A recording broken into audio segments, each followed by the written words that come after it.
Hello everybody, my name is Speedy and welcome to NotSoSpeedRuns. We are here today for our Wandering Gods one-shot in D&D 5e. We are joined by a fantastic cast today and our lovely DM Askren. Say hello. Hello, I am DM today. How are you? I am doing well, sir. And we also have playing as Thora, Abigator. Hi guys. We have as Theodore, AnaB. Hello. And as Old Lonnie, we have Petra. Hello everybody. And in the final slot, we have Unmade Gaming, who was not invited here, but we just put him in there anyways. Yeah, he was not invited, and then he had the nerve to not show up. Yeah. Can you imagine? How dare he? No professional. This level of professional. He literally doesn't exist. Yeah. He's dead to us now. But as we get started, why don't we go ahead and start going around introducing the characters that we'll be playing today. Let's start all the way on the right with Old Lonnie. Yeah, Old Lonnie is called Lonnie because she's just that. She's effing old. She's an old halfling. Like, I don't know what would be super old for a halfling, but she is really tiny and or wrinkly, but she can still kick your ass because she's a monk. And for a long time, she was a teacher, teaching the young folks in the way of being a monk and fighting and kicking ass and some meditation in between. But then she got annoyed having to deal with all those youngsters all the time, and she decided to become a sailor. And so she sailed the 7 seas for some time, and now she's back. I have no idea why, but she returned. Lonnie is back. So Come back. from sailing. Awesome. Amazing. I'm just imagining like an old woman as a pirate with a peg leg. Yeah, I think that she was at first. Everybody was making fun of her. Oh, lady, what do you want to do on a ship? But then, as soon as they realized how awesome she is, they basically hired her as protection, as a bodyguard. That's Nice. right. Yeah. Against pirates. I'm sure she beat up all the pirates. She beat up all the sailors probably too. Yeah. Until they Dear respected my her. son, That's the last time you'll Mind call your me old and manners. wrinkly. who do you call a prune? That's awesome. I love her. Next up, who is Theodore? Hello, yes. So Theodore is a mountain dwarf rogue assassin. And he's just has like the longest ginger beard. He's kind of old, but not old Lonnie old. You know what I'm saying? But his thing is he's always been an assassin, like for hire and all that jazz. But this one time, he came into a realm that I think there was some sort of like wild magic going on. So he ended up with this like kind of manga book-ish, and he's just all he saw was a bunch of cute Japanese girls, and he just aspires to be a cute Japanese girl. So just like this dwarf guy that's kind of manly looking wants to be super cute and wants to be accepted. You have to believe in impossible things. This is literally the greatest backstory for any character I have ever heard. Does he wait? Does he wear the That's floppy amazing. socks? Yes. Why? Best You believe often it. see him He does. running late to things with bread in his mouth. His hair, his beard flowing in the wind. That's incredible. I love Theodore. I can't wait to see how that turns out. Oh my god. All right, next up, Thora. So Thora is a very, very small, probably about 4'7", 4'8" human who's about 14. Very, very skinny, very shy. Like, all she wants to do is have friends, and she doesn't have any friends, but she's so shy. She's also a barbarian. So, yeah, it's gonna be my first time playing a barbarian too. So, be I'm so forgiving. excited for you. Yes. Nice. If you need help, I will help you.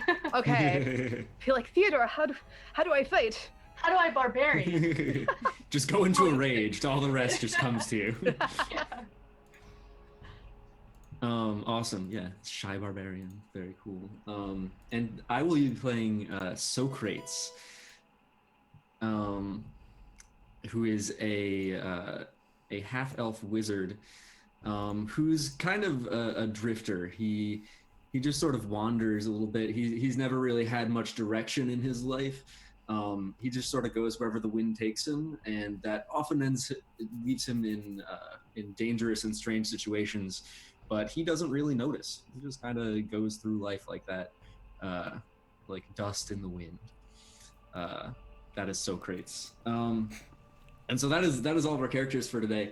As we get started, I want to remind everyone of how you guys can interact with this game and some announcements. For those of you who are new here, you can interact with this game with donations. So if you donate $2, you can give any player of your choice or the DM inspiration. For $5, you can give a natural 20 or natural 1 to the player or GM, your choice. Or you can do the same thing with a $4 subscription on GameWist. So you can save $1 that way. And that is how you can interact with the game. Thank you guys for being here. I'll turn things over now to Askren as we start things off. Oh, hello. Hello there. My name is Askren, and I will be your host for the evening. No, we are going to be playing a little number that has been duly called the Adamantine Chef. And how do all great stories start? Much like this one does, they start with a wizard. A wizard who has... Now, you guys are all experienced adventurers. You've been around the block once or twice. You've killed a goblin or two. And so people have taken notice of your accomplishments. Sometimes these people are less than savory, but this particular person was the most savory that you've ever met. He was a fanciful old wizard.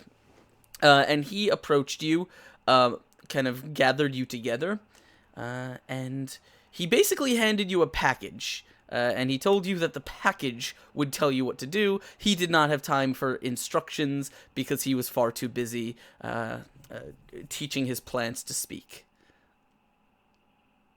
But you do have this package, and you have been carrying it.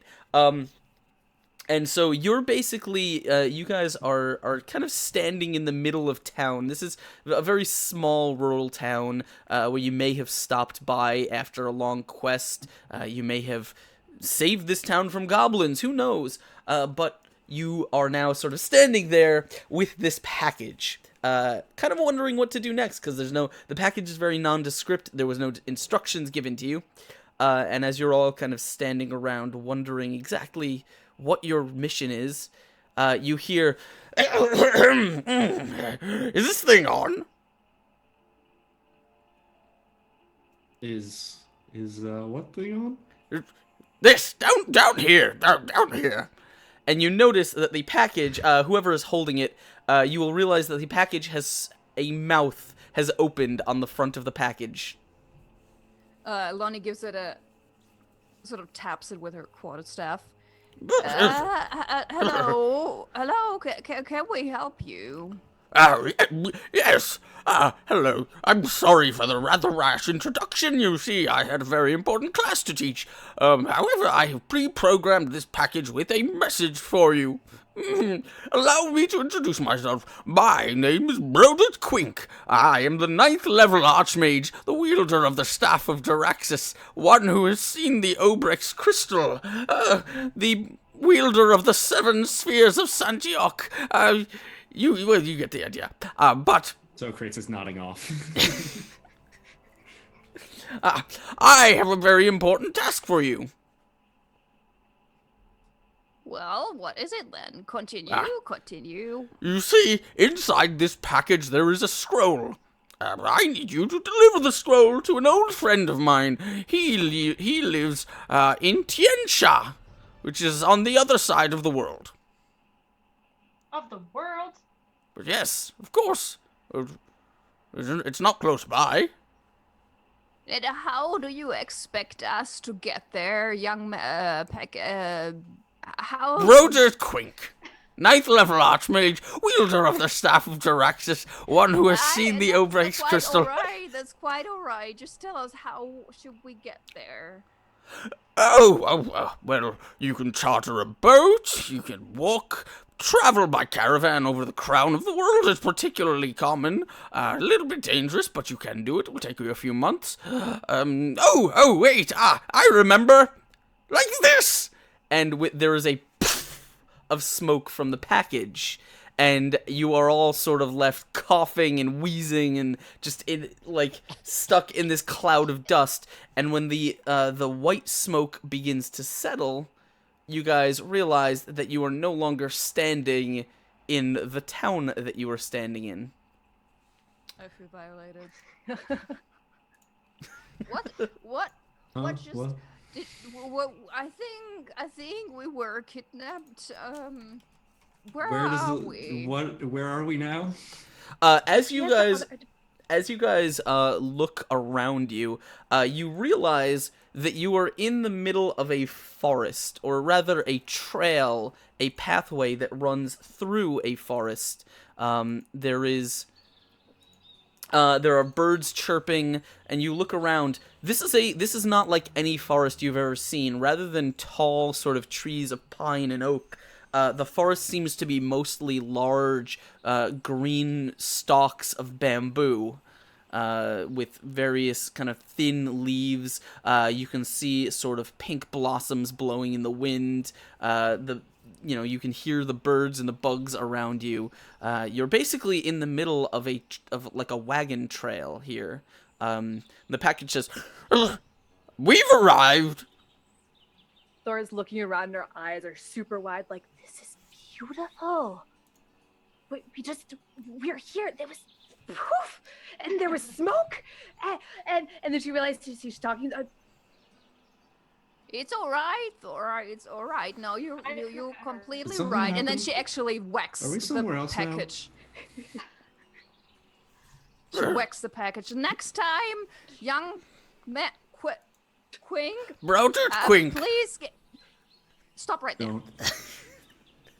I would appreciate a warning before sending us. Why?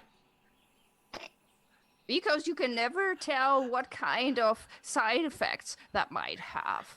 Oh. That as it may, where do we have to go now? Well, side effects are you may start growing hair in some strange places, but that's perfectly natural. Oh, okay. Look at my beard. If it got longer, I'm like, oh. Unusual places. What do you mean by unusual places?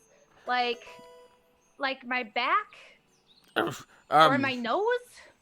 Well, you see, when you start to get older, your body will go through changes. Changes shut you. up, you stupid package. She's just like hanging on to every word, like, okay, changes. Do tell. I get ahead of myself. No, I need you to connect with my friend. He will be arriving via wagon caravan along this road in 3 minutes. Mm-hmm. And Many-Sided Dice has come in with $20, and he says, "A natural 20 for everyone. I am enjoying this." Yay! Thank you so much, Many-Sided Dice. I'm sure we'll need it with whatever's happening. He says, Socrates is just kind of like looking around, just kind of strangely, and then he looks at the book with a mouth on it, and he like package. just kind of absentmindedly grabs it from your hands, and he's just gonna open it and start reading through it, ignoring the fact that it's talking entirely. Well, what I need, you need to meet my friend. His name is Mupan, and he will be arriving here in 2 minutes and 15 seconds. Mupan? Yes, that's what I said. Like a cow? Okay. No! Well, keep an eye out. Do we wait here? That would be best. I would not go anywhere. You might meet someone else, and I don't know who that will be. Okay, then. I'm only prepared for this eventuality, not the other ones. Lorna is sitting down next to on the side of the path and sort of Yeah, cross-legged. as you takes guys a are kind of biscuit. sort of, you know, figuring out what's going on, you actually do hear in the distance the sounds of kind of creaking wagon wheels on dirt and stone road, kind of off in the distance, and they seem to be just sort of cresting the hill, turning around the corner from behind this sort of forest of bamboo. And sure enough, a few seconds later, you see there is a set of 3 covered wagons, each pulled by a single horse, that are very slowly making their way up the trail. You guys, it's the wagons. I think this is the thing that the package was talking about. Yes, we'll wait for them to arrive. Okay. She's standing and she's kind of like, Attention. I'm ready to go. All right. Oh, the energy of the youth. So, did I read anything interesting in the book? the package, did you want to open it? Yeah, I wanted to just open it. If you opened it, you would find a kind of sealed scroll tube, a fairly ornate sealed scroll tube, but How well sealed is it? I mean, decently. Like, you could probably force it open if you really wanted to. I mean, I would certainly try, but like if I didn't succeed really easily, I would probably just give up. Okay, yeah, it's no, I'm done. All right, I toss it behind me on the ground. Throw it away. It's fine. Useless scroll. I'm kind of in the Read back. it. Is there a breeze going on? A breeze? Yes. Yeah, absolutely. Okay. Does So, Bollywood affect your hair? flowing? yeah, oh, girl, yeah.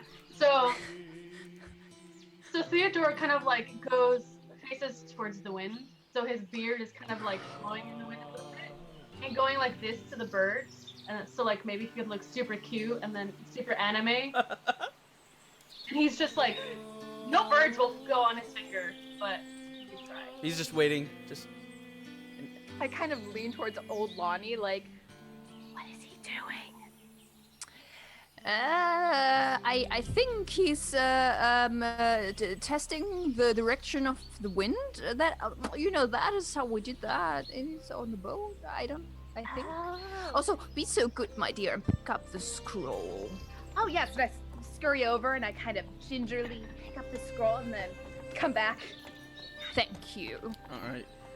The wagons with the horse-pulled wagons kind of pull up, slowly pull up towards you, and before you kind of see the stagecoach, you hear its or actually before you see the coach sort of in front of you, you hear its driver, sort of this cherubic man, kind of Asian-looking man. He's singing loudly and happily at the front of this cart, with no real talent, in a very heavily accented voice. The stagecoach you watch as it kind of tilts from one side to another, laden with pots, pans, and barrels. As he pulls alongside you, the man kind of stops the horse, and you see he's got a kind of a tall, sort of mushroom-shaped chef's hat on his head, and he looks and he says, "Oh, travelers! Oh, what brings you here today? I've not seen you before." Lonnie jumps to her feet surprisingly swiftly and fast and says, are you Mupan by any chance? Yes, I am. Oh, you are he by fortune then. You are looking for Mupan. I am he. But who are you? We were sent by Queen. This package over there. You know my friend Brodert? Oh, he's such a great man. I've not seen him in many years, though. How is he doing? He's alive. He is, Oh, then he is doing well. I guess. He smiles broadly. You see behind him there is the kind of curtain to the wagon parts slightly, and you can see the small face of a young boy and a girl kind of peering out inquisitively from inside the covered wagon. He says, "What are we talking?" Probably like between 12 and 14. I wave. They kind of like eyes go wide and they quickly shut the curtain. Aww. He says, "Are you traveling on the road today? Where are you headed?" I am headed to Songhai, the city up ahead.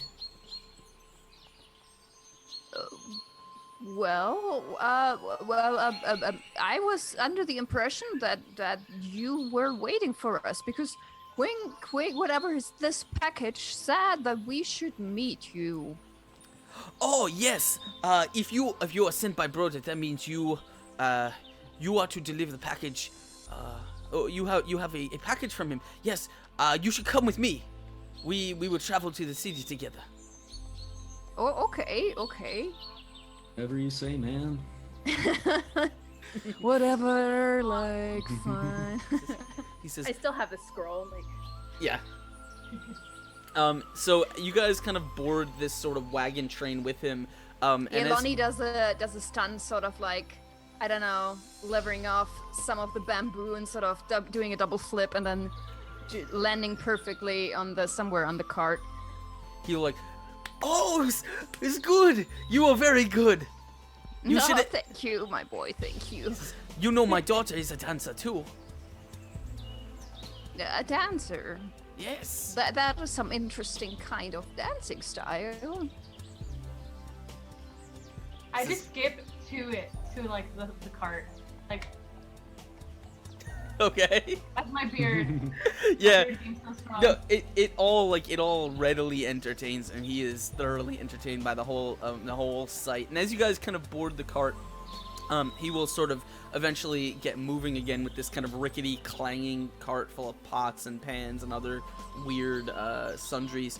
And he'll spend the time like on the way to the city, essentially asking you guys, for stories about your exploits, where you've come from, things that you've done, and you guys, if you want to like share you can kind of share stories of your adventures with him if you'd like, tell him things about yourself. Yeah, Lonnie would encourage Thora to tell something, sort of to make her feel better after the kids sort of shut the curtain on her. well, once at the orphanage where I'm from, just because I'm kind of small, kids would pick on me, so like they'd be looking at me, and one day there was this one kid who was super mean, but he started picking on a girl that was smaller than me. I just got so mad, and I couldn't see anymore, and then I woke up, and I think there was a storm or something that happened because he got like electrocuted, but people said it was me, but I don't think people can like electrocute people. But that I kind of been like going around places and trying to find somebody because I got kicked out of the orphanage. So then I got this package, and it wasn't like anyway, these cool people kind of they're here now. So Lonnie's like petting her arm. We're very glad to have you with us, dear. I'm really glad to be here. Thanks. To your head. You. Just- Oh, hey. I didn't realize I had chat on.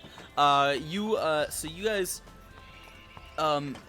you basically, you will learn over the course of the travel that Mupan is a chef, and he is traveling with basically his 2 children and his, what's it called?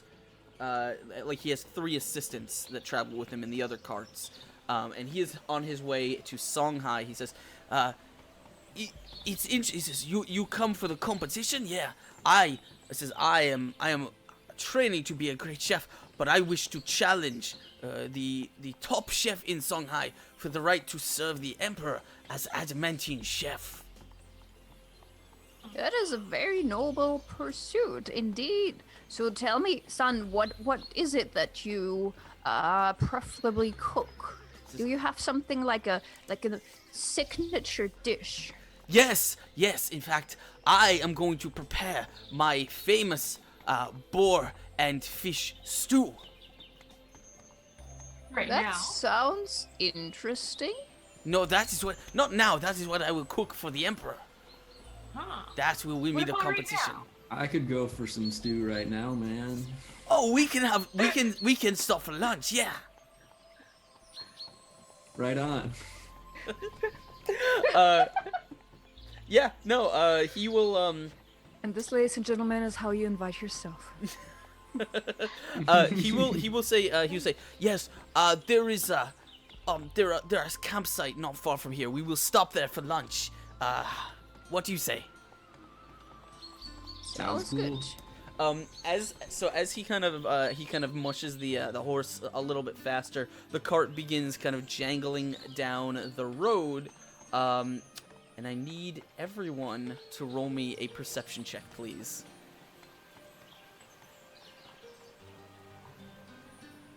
I'm not good at those. All right. What did everyone get? 21. 17 Free. or 15. Okay. So, you guys see that there are the first real people that you've seen on the road are what appear to be several farmers in sort of low, wide-brimmed hats are kind of walking. Like two of them are walking down the roadway opposite direction to you. And however, Lonnie and Abby, you guys are kind of just keep, looking around at your surroundings. Lonnie, you're particularly used to, like, you're a little bit more sharp-eyed than the rest, and so you notice that the sort of the sunlight is kind of illuminating through the treetops, and you notice dark shapes moving in the tree line. Okay. Quickly. Did you see that? What was that? Did you see that? Mupan, is there anything in this area? Anything that lives up in the trees? He It moves says. really fast. He says. He says. What are you talking about? There are monkeys, but. And as soon as he says this, you guys see actually with kind of a shout and a crash, 4 dark forms, like outfitted in red and gold tunics, just explode out of the canopy, swinging on canvas ropes. And they are like, they just swing out of the canopy with a crash and leap through the air, landing right on the top of the 3 caravans that are rolling down the road. And just as this happens, the kind of farmers that are walking down the path, they all of a sudden throw off their hats and draw long swords from their belts, and they begin climbing up the sides of the wagons. And as they do, you guys, because you guys have sort of spotted this, you are not going to be considered ambushed, so we're gonna have everyone roll me some initiative. Do we have tokens? Nope. I'll just I'll just keep it in my own order. Okay. Give me 1 second here. Let's find some good music for this. None of us are doing great here. No. These rolls for me are just. Where are we?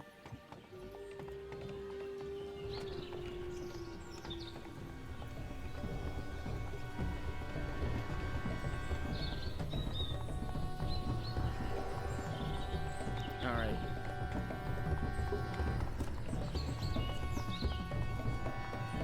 So let's do. Alright, so as this happens, the shout is going to startle the horses, which is going to make them go even faster.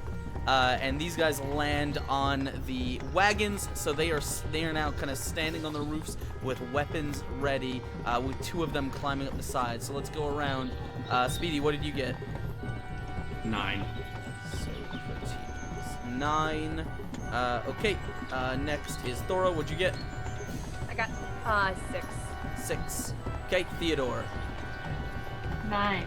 9. And Lonnie. 10. Oh man, okay. We're just doing real well today. And we are gonna. We are. It's okay. Ninjas aren't known for being fast, right? Alright, so these guys are going to get a +2, 14, which means they are going to go first. On a 14. Let me just cut this. Alright. So, for the first thing that is going to happen is that the 2 that have kind of landed on the rear of the coach, they are going to begin swinging their swords at the assistants that are riding in the back car, and they're gonna start attacking the assistants. While the 2 up, and you actually hear kind of like you hear shouting and screaming. As those guys probably were not outfitted for combat. But the 2 up front with their kind of curved bladed swords are going to begin sort of hacking at the ropes that are holding these sort of pots and pans and like tarps that hold down goods in the cart, in the wagon. They're going to start hacking at these things and throwing like the stuff that they free off the side of the wagon and kind of dropping it onto the trail as the wagon keeps rocketing forward. So they are in the process of damaging the cart itself. The 2 on the sides, one of them is going to make an attack at Socrates, the other one's going to make an attack at Lonnie. So let me do this. Where are we here? This is a sword attack at Socrates. 20.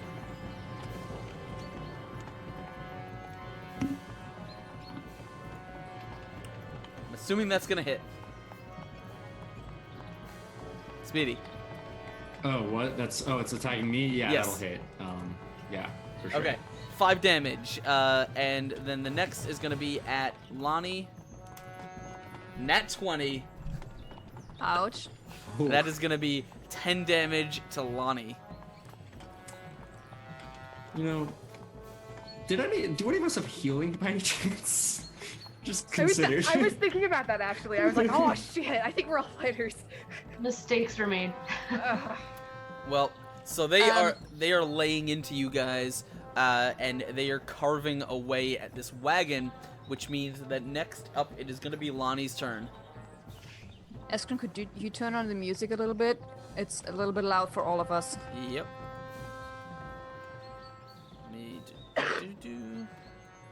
All right. Thanks. Thank you. Yay! All right. It's your turn, Lonnie. Alrighty. Yeah. So I'm going at the guy who just attacked me and hurt me. Okay. And I'm using a key point to go at him with a flurry of blows. So she's gonna lead with her staff. All right. And then do some unarmed strikes. 20. That will hit. Yeah.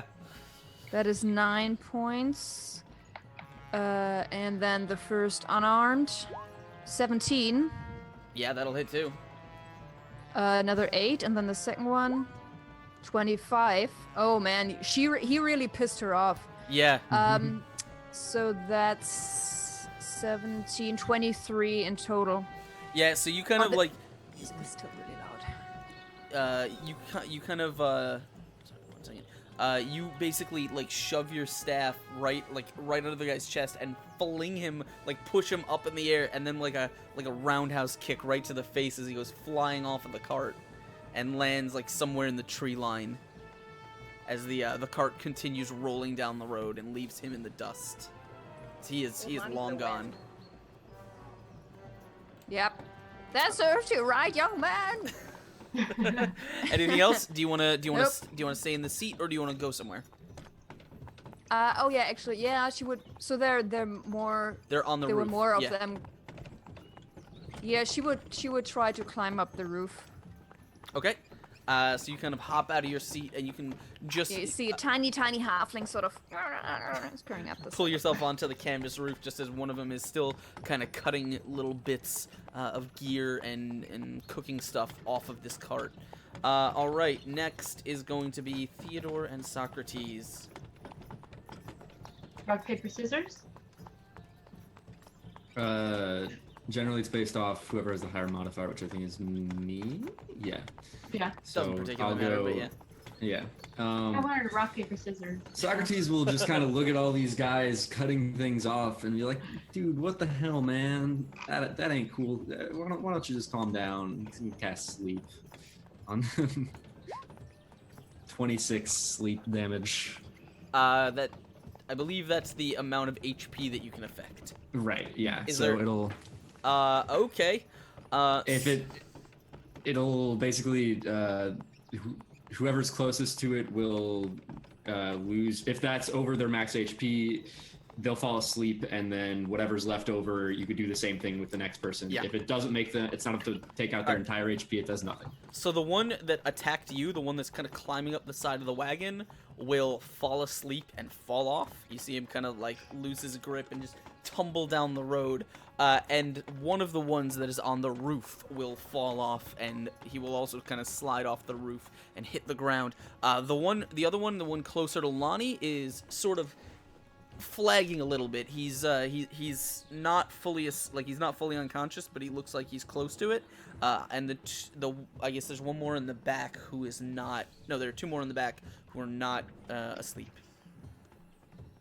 So you knocked out two of them. Okay. Nice. All right. Anything else? Nah, that's all. All If right. there's actually, I'll like jump off and try to pick up some of the stuff they cut off. Okay, I mean the wagon's gonna like roll away. Like you can. Eh. So glad. I'll catch up. Oh my god. Oh god. We're gonna die. Okay, so you just like jump off the wagon and kind of like walk over to some of the pots and like pick them up off the ground as the wagon's like, boom, I'm like, gone. wait, come back. All right. So Theodore, what do you want to do? So I go to whatever guy's closest to me, and I take out both of my short swords, and I just kind of like. All right. Sort of fancy. So you wanna climb up onto the roof and kind of duel with this guy up Yeah. here? Mhm. All right, go for it. Okay, that's one.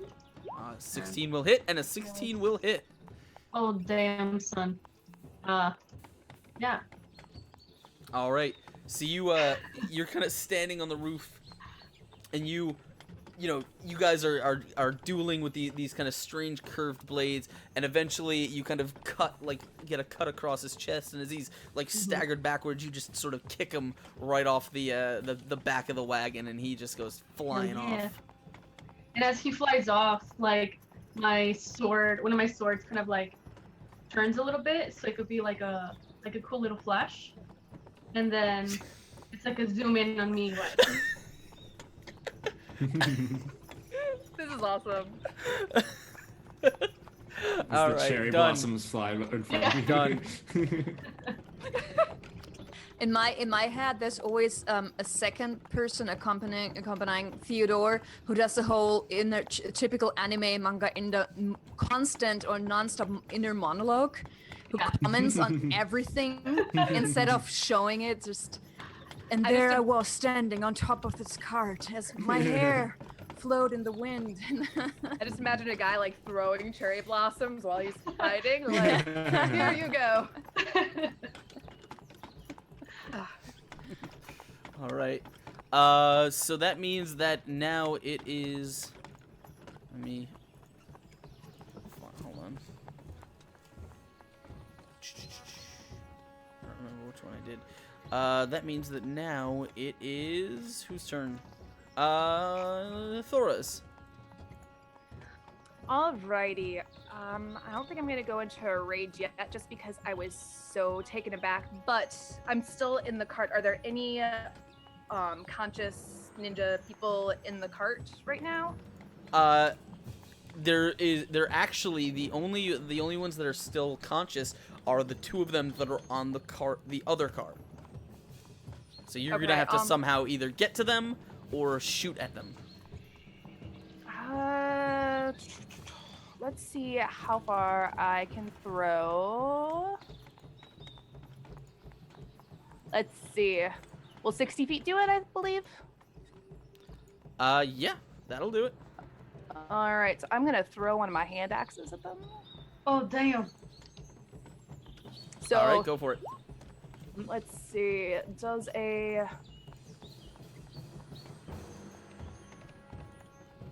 Yeah. That hits. Yeah. 19. 19. 19 will hit. Yeah, absolutely. So this tiny girl kind of goes and she takes that little hand axe. It does 6 damage, and she kind of like hurls it at the cart. So the ninjas on top kind of just gets embedded. I don't know. In the Yeah, you shoulder see, or something. you see this guy. He's actually kind of got his hand like reaching down, and he's like holding one of the assistants, like at his head, like out of the cart, and he's got his sword raised, like right about to strike. And so you chuck this axe, and it's just gonna like stick right in his shoulder, and kind of like as he lets go of the dude. I dropped my headphones.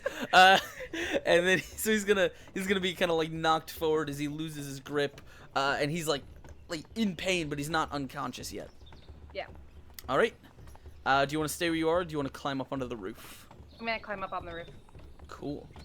All right, so that means that we are back at the top of the round. There is the one that you just axed. He is going to sort of stagger across. So he's now, he's actually like on one roof and you're on the other. And he is going to take a running long jump. And you see that he is surprisingly acrobatic as he is going to just vault nimbly from one moving cart to the other, and as he does, he's got his sword in the air, and he is going to attempt to make a swingy attack downwards at you. 18. Oh yeah, that hits. That is gonna be 5 damage. All right. All right, and the last one you see, he is actually yeah. The last one is just going to use his turn to like grab the other assistant by the collar and just haul him out of the cart, like right out the back, and then you see him kind of climb down into the cart itself. That is going to be their turn, so we are at Lonnie. So is anything still moving on the cart that I'm on? Nope. They're all well. Oh no, one of them did just jump there, so yeah. Great. Yeah, so she's moving in and doing the same thing. I'm spending another key point. Let's see if this works just as nicely as it did before. 21. Nice. 16. Oh yeah. Nice. 10. The 10 is not gonna hit, but the other two will. So that's a 13 in total then. How do you go ahead and just end this guy's day? I think she first sort of really smacks him across the head with her staff, and then she firmly plants the staff down and sort of does the, you know, when you swing off so that she can roundhouse kick him with her, sort of kicking off the. All right, so you kind of like, you do like one of those Neo things where you spin on the pole and just kick him right in the face. Yeah, he's gonna. Xena also does that. He's gonna.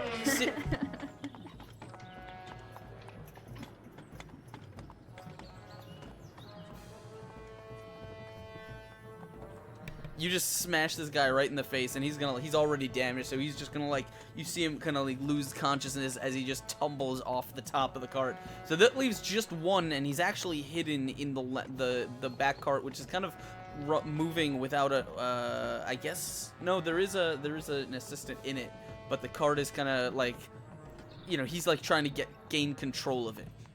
Yeah.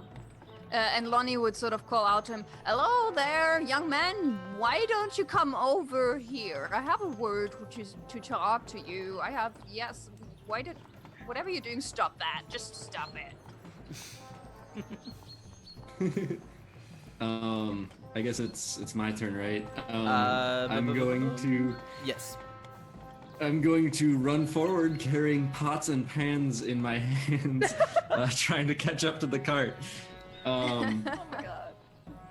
And as I do so, sort of stumbling as I like kind of clumsily run forward, I'm going to reach forward with my hand and just sort of point at him and fire off a firebolt.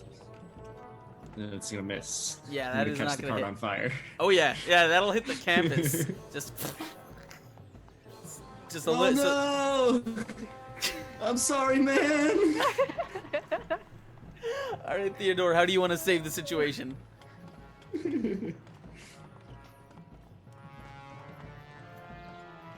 Well, are there any other people on my thing?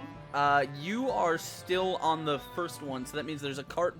There's one cart with just your party, and there's one guy left, and he's in the cart behind you. Okay, how far is it jumpable? It might be a little tricky, but you could probably for a dwarf, but you could try it. Okay, so what I'm gonna do is I'm gonna throw 2 of my daggers at him. Okay. Maybe aim for this area if Okay. possible. He's inside the canvas, so you can Oh, attack him, inside. but you can attack him with disadvantage. Okay. Okay, that's fine. Let me. Okay. Whatever. Want to see some badass anime stuff. I know. Long flowing hair. On my way, fam. 15, 16, or no, well, 13. 13 will not hit, but the 22. Oh, the 15 will. 15. Yep. Okay. So, I guess I just generally aim towards this area, Mhm. his face, and maybe not hit that. All right, so you just kind of like throw your dagger and it just disappears into the darkness, like between the two curtains. And you just hear, "Ow!"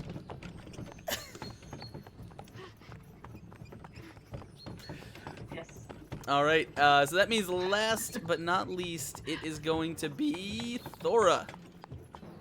All right, so the guy is still He's still behind- inside, yeah. Or inside? Yep. Okay, is it this the cart that I'm on? No, it's the I forget, one. or the No, one it's, behind me. you're on the first one. He's inside the second one. Okay, so would I be able to jump over? You can certainly try. Again, what do I throw for that? It would be a- Athletics. let's try this. Nope.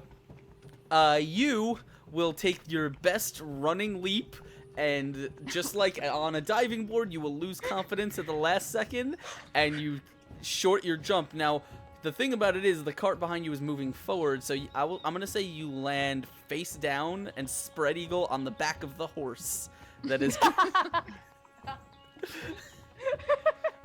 So now I'm on this horse. Yeah, So- face Well, at down, least yeah. You're not on the floor, not on the ground. That's good. Yes. So I kind of like, Thora's trying to ride herself on this horse, but she's not used to riding horses, so she's trying desperately not to fall off, like grabbing onto this horse's butt. Like, Yeah. what's going on? All right. Yep. On their turn, Socrates, because you are in, or Socrates, because Thank you're you. in the back of this thing, and everyone else can't really see. You're actually gonna see this last bandit as this cart is kind of pulling away from you. You see him with a sack of something under his arm, and he is just gonna kind of like, you see a dagger like stuck in his shoulder. He's gonna actually jump out of the cart and just like dash into the woods and disappear. Can I do anything to try and stop him before he gets away, or? He's not provoking an attack of opportunity or anything, and you already used your ranged attack, so not really. Fair. He's just he Right. has enough movement, and he's booking it, so he's just gonna bolt. And honestly, by the time you kind of like stop to look, like he could be anywhere. He's gone. Later, dude. I'm gonna try and run to catch up to the cart and put all the pots and pans back. Thora's Thora's still trying to like ride herself on this horse. It's not working That was out very weird. well. Did you make it? Yo, Yeah. Mupan. Okay. Mupan, what was that about? So eventually, we'll say that kind of shortly after this, Wupan will kind of pull the carts over to inspect the damage and things like that, and he's just kind of looking. I don't. What was that? Who are they? Do you know those people? Well, we're not exactly from here, so I believe the answer would be no. I don't know anyone, man. He says they damaged my caravan. Did they take anything? I think they had like a sack or something. No. Was he brown? I mean, yeah, that's like the sack color, I think. He I says imagine you got a lot of those, though, right? no. That was my spice sack. Wait, is this the spice that you used to make the stuff for the Emperor? He says, yes, secret family recipe. Very hard to make. And she is absolutely horrified. Like, oh, but what are you gonna do without your secret ingredients now? How are you gonna make us lunch now, man? He says, I am afraid it is not safe to stop on this road. We are not far from the city. Let us go there where we will be safe in my house. Is there a way for you to just make a new batch of that spice? I can try at home, yes. I can try, maybe. Well, then perhaps it wasn't that bad that he stole it. How far away is your home? He says, we must just make it to the city. It will be not long now. Okay. Do you know if there's any chefs who are you going to be like competing against who may be wanting to steal your things? And sabotage you. It doesn't seem like a very nice thing, so these people must not be very good. He says, I did not know he would do this. I thought he was honorable. I am going to the city of Songhai to challenge Adamantine chef Ton Wan. He is the current reigning champion. But I know I can beat him. Okay. So we just need to go to your house and we need to get some more spices and then you can go and you can beat him. It will be awesome. Yeah. Yes, that is a good plan. That is what we will do. Come, my cart is damaged, but we can still make good time. If we hurry, we can make it before sundown. Lonnie would double check if the package with the scroll is still there. The package with the scroll is still there. Yeah. Okay. Thora's like, I got it. Wait, were we doing something with that scroll? We were to deliver it somewhere. I don't know. Who's friend? He says, yes, scroll. He says, I know where you take that. I will show you when we get to the city. Oh, that is good. That is good. But this isn't as important as your spices right now. We gotta hurry. So you guys board the cart and you kind of you continue to make time along the road. Eventually, you will arrive at the city of Songhai just after, late in the afternoon. And what's it called? Mupan will kind of take you to his house.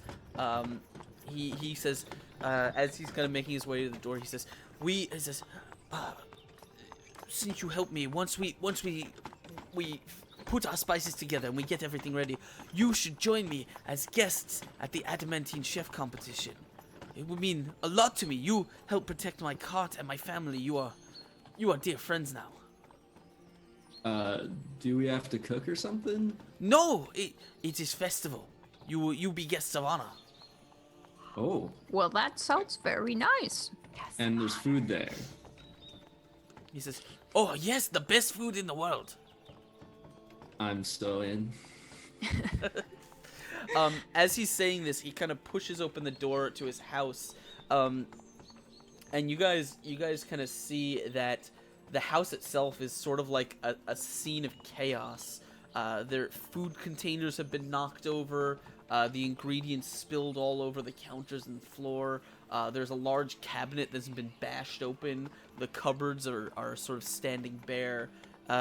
And Mupan is just kind of standing in like the entryway, just sort of in stunned disbelief, taking this all in, while his children kind of rush into the house and begin like sort of like attempting to clean up.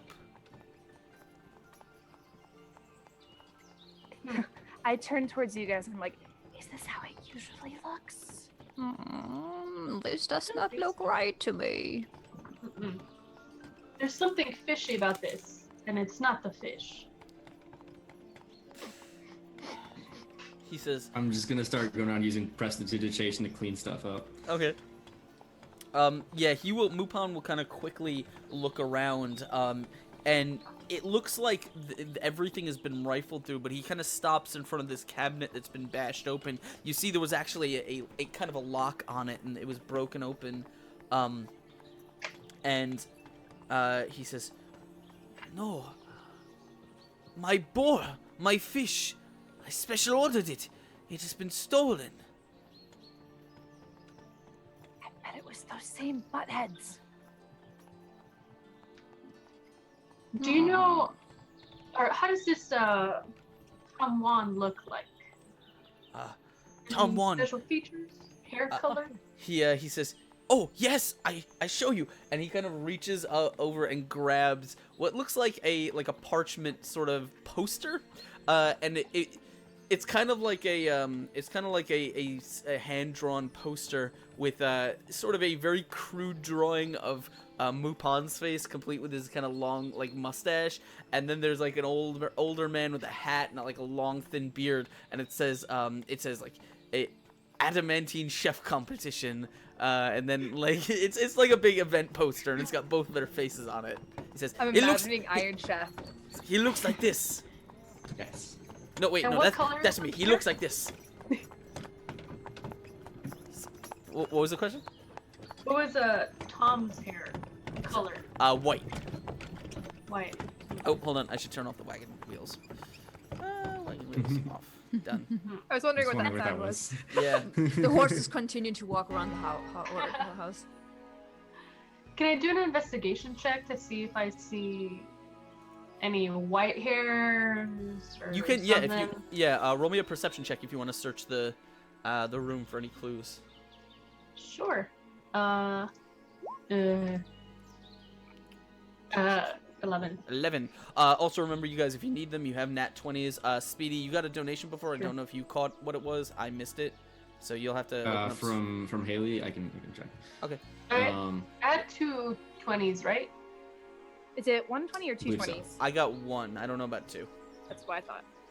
Everyone got 1, and then I believe Theodore got an extra 1. That I don't know about. Okay, hold on. Haley gave a nat 1 to me. Okay. Nice. Yeah. Do you have to use, like, when do you have to use it?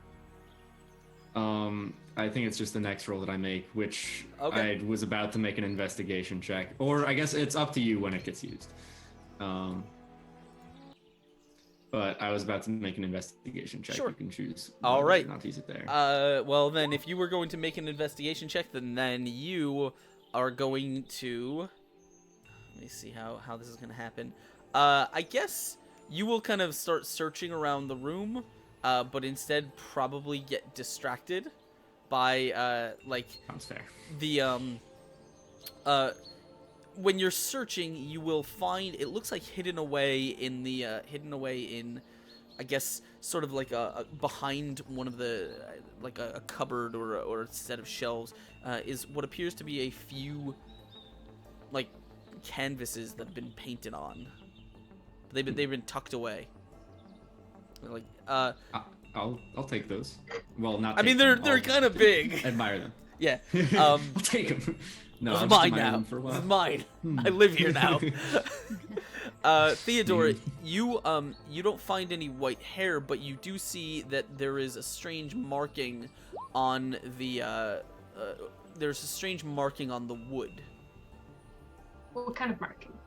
Lonnie also starts to sniff around. Lonnie, you will notice that there is a small kind of like a sliver of red and gold fabric that has been caught on a kind of a stake of wood and torn. It looks very similar to the tunics that the people that attacked you were wearing. Yeah, so she's gonna lean down and pick it up and go back to Mupan and sort of wave it in front of his face and say, well, I guess this is our answer. It seems it was indeed the same people who surprised us on the cards. Theodore, it looks like on closer investigation, there is a small kind of carving in the wall, and it appears to be a very crude carving of the face of a rat. Like just a couple lines.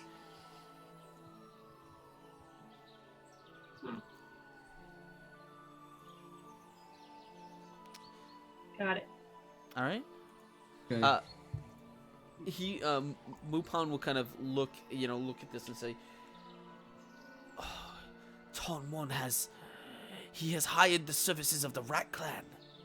That is not good. I heard bad things about them.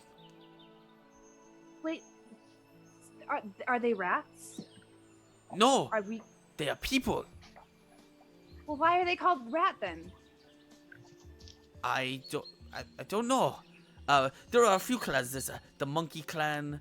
There is the Otter Clan. They're not very good at what they do. But the Rat Clan is very dangerous. You have to understand. Okay, rats. In dangerous. some cultures, rats have a special meaning. They can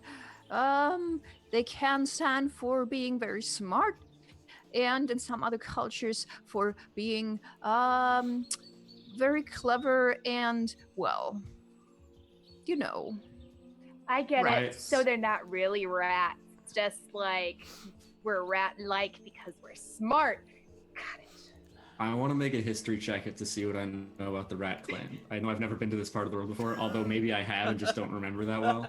But I see Socrates I've smoking like read a the lot whole of time. books. He's incredibly smart, but just very like aloof all the time. Sure, go for it. 10. Damn it. You know what a rat is? Rats are small creatures. They have tails that look like worms.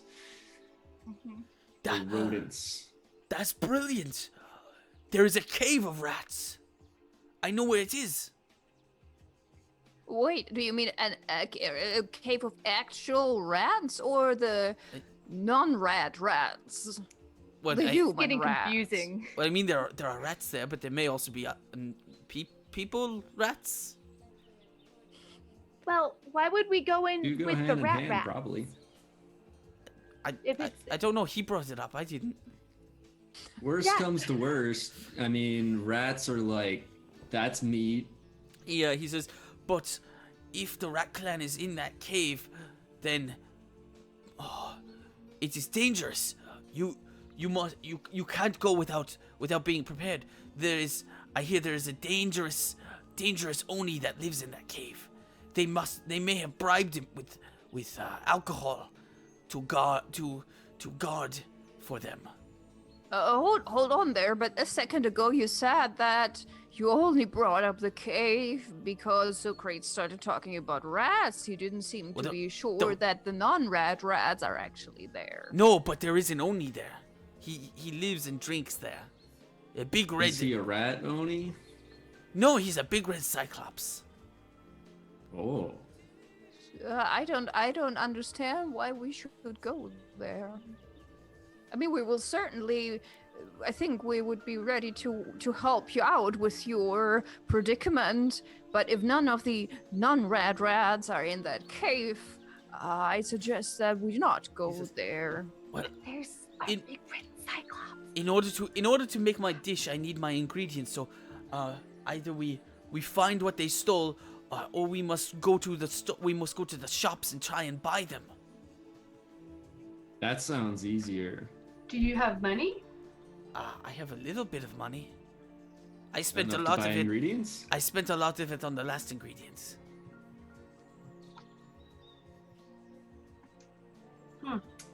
Let's just go buy some ingredients, man. I don't know what the deal is with this Oni thing, but Also, since we're already here, Mupan, where you said that you would know where we are to, or to whom we are to give this scroll. So maybe since we're here now, we yes. can take care of that. If you wish to go to the marketplace, I will show you. The monkey place. Yes, to buy ingredients. You said you wanted to do that. Okay, I was just confused at the name. There seems to be a lot of animal-themed names in use around here. I don't know what this one is talking about. he said marketplace, not monkey place. You should probably get What? your hearing checked out. There are a lot of monkeys there. They like to steal food from the stalls. There's monkeys? Oh my gosh, we're going. And I grab your guys' hand and I start off the door. We're gonna see monkeys. Well, then on to the monkey place. Monkeys are primates. So They're- you got. Quick, Speedy, does Socrates actually have any kind of healing spells? Oh, he's a wizard. They don't have those. Really? No. Okay, we're all gonna die. Yeah. It's fine. Can we take a short rest while we're here? Yeah, Yeah. I mean you're Yeah. not you're That's it's a essentially good idea. you're essentially not doing anything, so it's pretty Well, much let a me short rest anyway. Spend some hit die. So as you guys do that, we'll say that Mupan will kind of lead you to the marketplace, and he tells you that he needs fish, he needs spices, and he needs boar meat in order to make his dish. He can point you to any of the. He can point you to like the spice seller, the fishmonger, and the butcher if you need, but. Like if you guys want to find those, he will also say, and that there, that is the golden house. That is where you must deliver the scroll. That's pretty Okay. fancy. All right. Yeah, it is a Let's little go bit there fancy. first. Okay. You kind of push you make your way to this sort of gilded. It looks like a miniature palace. It's very well ornamented, very well made. And inside you get this strange aroma coming from it, like kind of sort of lifts your senses up and makes you very like it's a very strange feeling. You're not used to this. And as you push your way through the doors of the Golden Palace, you hear there's a kind of a cloud of smoke that you have to sort of push through, and you hear someone is standing in front of you. They say, "Yes, welcome to the Golden Palace. What can I get for you?" Well, we are here. Thora, dear, where do you have the scroll? We were sent here to deliver a scroll. Ah, yes. What does it say? We don't know. It is sealed. Wait. Okay. I didn't think that we were allowed to take a look at it. I do not know. Well, it is sealed. So. Oh, Do well, you want me to open it up now to see what it says? it is Am I your allowed scroll. to do that? It is your scroll. I do not know. I'm gonna open up the scroll. Okay. How do we ever get you anything done? you kind of pop the amazing. lid off, and you kind of pull out this small, like very fancy kind of parchment that is woven from like really nice golden thread, and it's got like two dragons on the end of it that make up the sort of rolling to thing, whatever. This is the- Klatu Veratu, and then it's the end of the world. you open the scroll, and in fact, the whole thing, it's a very long scroll that is completely blank, save for right in the center, there is one thing written. It The says, secret ingredient is you. no. It says, It's love. Such a sweetie. it says, beef and broccoli. You guys, it says beef and broccoli. Do you think this is for the competition? The Emperor? I'm going to try and analyze it for any sort of arcane knowledge. Sure, go for it. Roll me an Ancient history. Roll me an Arcana check. 10. Do you want to use your nat 20? Man. Yes. All right. You kind of think long and hard, and you know exactly what this is, because you know that beef and broccoli is, in fact, the favorite lunch of the highest archmage, Brodert Quink. Does it mean he gave us a wrong scroll? I think he gave us a this is grocery his list. lunch order. Yeah. Oh. Yes. He sends people around the world to get his fucking lunch. He's Wait, gonna get a whacking. We I guess we're here to get some beef and broccoli for Brodert Quink, please. Ah, very well. 10 minutes. All right, cool. Thanks. I tell you, when we are back, I will tell you what I am thinking about this. My face just goes blank, like you know those animes where like I can't believe I used a nat 20 for Shifty that. eyes.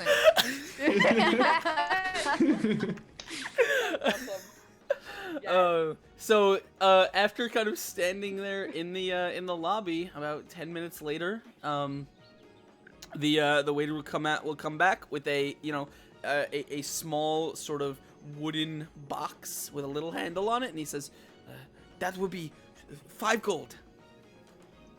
That's some expensive food, man. You didn't give us any money. Whatever. I'll take it. I'll pay it write us? myself. No. Don't you pay that. Can you write us an invoice? You'd like a receipt? Well, we can pay you because this is not our food. You're not going to pay that. You will get What? your money. You will get your money later from the person who's actually eating this food. No, you need to pay for the food. You know. It's fine. Whatever. I got it. I hand him 5 gold. Okay. Then we shall eat it ourselves. Yeah, I'm going to start eating it immediately. And he's grabbing chopsticks and starts to help him along with that. What did we come here for again? We will help the poor man Mupan try and get his ingredients Mupan. back. But first, this is really good. And she turns at whoever brought out the food. She says, young man, this is really tasty. It This looks is like- really good. it's actually worth the 5 gold. I'm surprised. yeah. As I'm like blank faced, I'll like kind of join in on the food eating, and as I put the food in my mouth, it's just like a tear of joy. yeah. Just like an It's like explosion of. a little twinkle and like a little Yeah. tear, and it's just like a It's if you've ever seen Food Wars, it's like that. yes, exactly like that.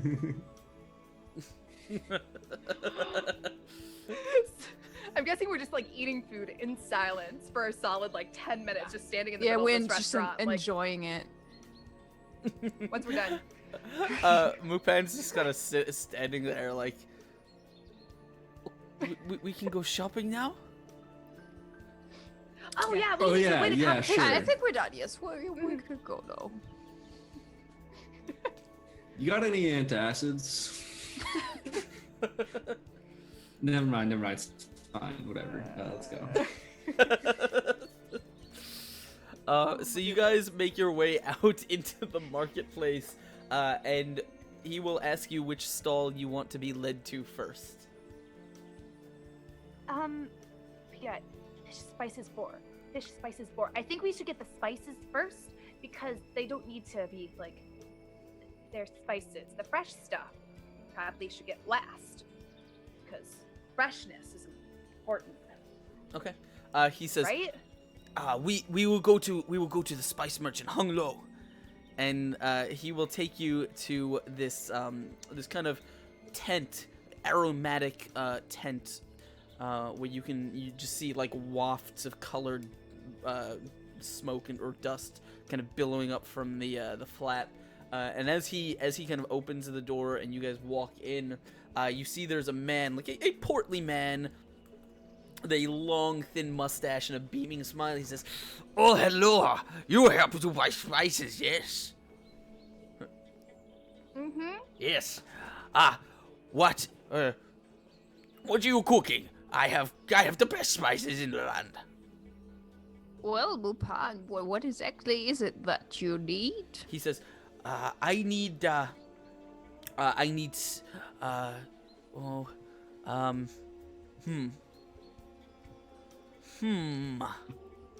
hold on, let me, give me a minute, I need to write this down. He says, there's many spices in the special blend. And he'll kind of like pull out a pen and begin like trying to remember all of the spices in it. And as he does, the merchant Hung is gonna kind of lean on Socrates' shoulder. He says, "Oh, you are cooking a big dish for many people?" Yeah, something like that, man. You know, this place is real dusty. There's like stuff everywhere. Let me just take care of that for you. Press the digitation. Spices blow everywhere. You're just gonna like blow them outwards. Yeah. They're like, or like, yeah, kind of. It's cleaner. As everyone is kind of like coughing and you got like spices on your face, and it's like it's really bad. He's thank you, friend. Thank you. Oh, it was, yeah. Thanks. Look. I happen to come into possession. You need meat for this, right? You have spices and meat? Well, not usually, Sure. but I have to come into possession of something, and I can't use it because it's too much meat for me. But I could sell it to you at a discount. Yeah. What kind of... Exactly. Yeah, he says, "Oh, it's delicious, I assure you." And I'll kind of like pull a cloth off this thing, and there's this kind of very carcass of a very strange beast sort of sitting on the table. It's got like two sort of long eye stalks extending from a disc-shaped body with many kind of thin spiked tentacles that kind of dangle down from it. That sounds like an Arcana check to me. Or possibly nature, but... Oh, wisdom I save. will accept either. 15. Do you want to actually just look at it, or do you want to like poke it or something? I'll probably poke it, being completely honest. It feels very soft and very light, and when you poke it, there's like a faint of air coming out of it. Your best guess is that this is not something terrestrial that you know of. I mean, you think this reminds you of something you've seen in a book a long time ago, but you don't remember. Lonnie would pull Mupan over and ask him, is this a kind of meat that you could use for your dish? It looks a bit strange to me, if I'm honest. He says, "Good meat. It's good meat. I promise you." How does it taste? It's delicious, especially with spices. But does it taste like chicken? Does it taste like boar? Like rat? Have you ever had Mugai slug? Have I? Probably not. Okay. Hopefully not. Yeah, I think so. Oh, good for you. It's disgusting. This tastes like chicken.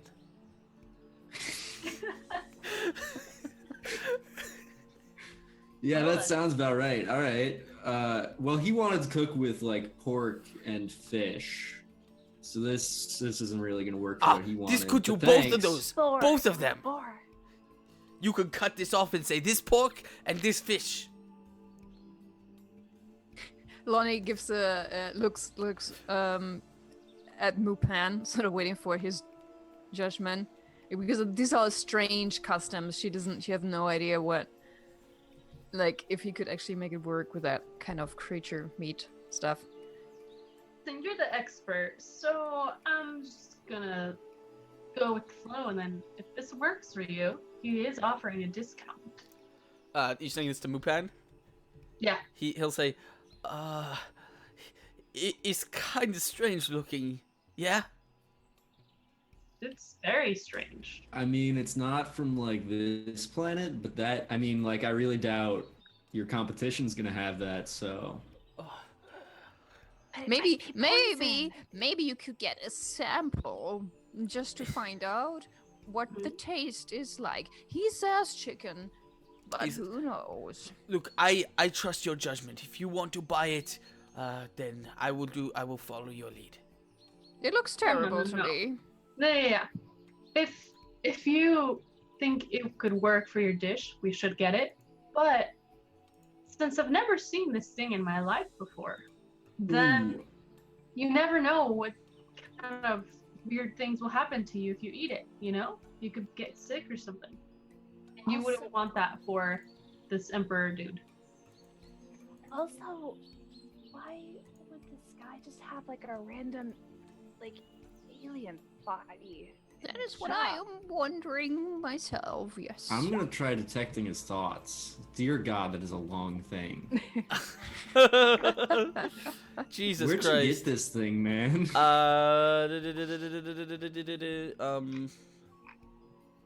Sure. You need some I will. just saving. Don't worry about it. So, you will be able to figure out very, very quickly that he bought this. He was sold this, and now he very much regrets purchasing it. I don't think this is a good idea, man. Nah, let's not buy this. Like, 100% no. Let's just I get mean, I the, kind of like, want it. I don't think he should cook with it, but it seems kind of cool. He says, "Look, you buy poke it. it some more. You buy it. I throw in spices." No, I will not buy it. Wait, Let's just get the well, if farming. we're just gonna get... Well, why don't we just buy the spices? Are Exactly, the spices that cheaper is- than this? That is why we're here. We eat the spices and then we go somewhere else. So don't try to sell to us this weird creature. We do not want it. You drive a hard bargain.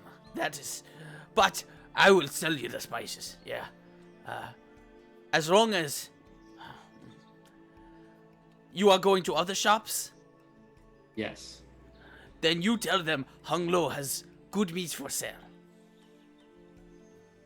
Sure. Whatever, Will man. do. All right, 20 gold for the spices. I look Alright, at move on. Mupan. Pay Yeah. the man.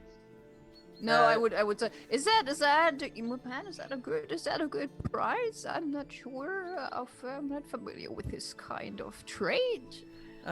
He's a bit expensive, but We'll give you 15 gold. he says 16. 14. And we will make sure everybody in the town knows that you're selling this meat. Sold. Wait, I stop. Hold on. Is that a better price? Is it still expensive? I don't know much about what spice prices. It's okay. Yeah, it's okay. Okay, 14 gold, and we'll tell people about your weird meat. Sorry. I kind of laughed like on the side, like. He Yeah, says, Lonnie also smirks to he says, herself. yes, you tell everyone Hung Lo has the best meat. Best meat, I'll tell everybody. All right. Sorry. So you guys trade the money for the spices, and then very quickly the other thing that you have to acquire is the fish and the boar. And he will send you to the butcher who you guys will very quickly make your way to, and he says, he says,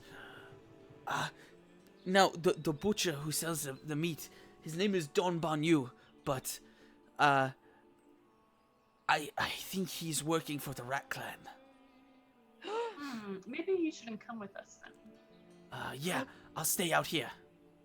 Is there anything we should look out for in the meat to make sure it's good? Don't buy any that's green. Got it. Got it. Writes it down. No green.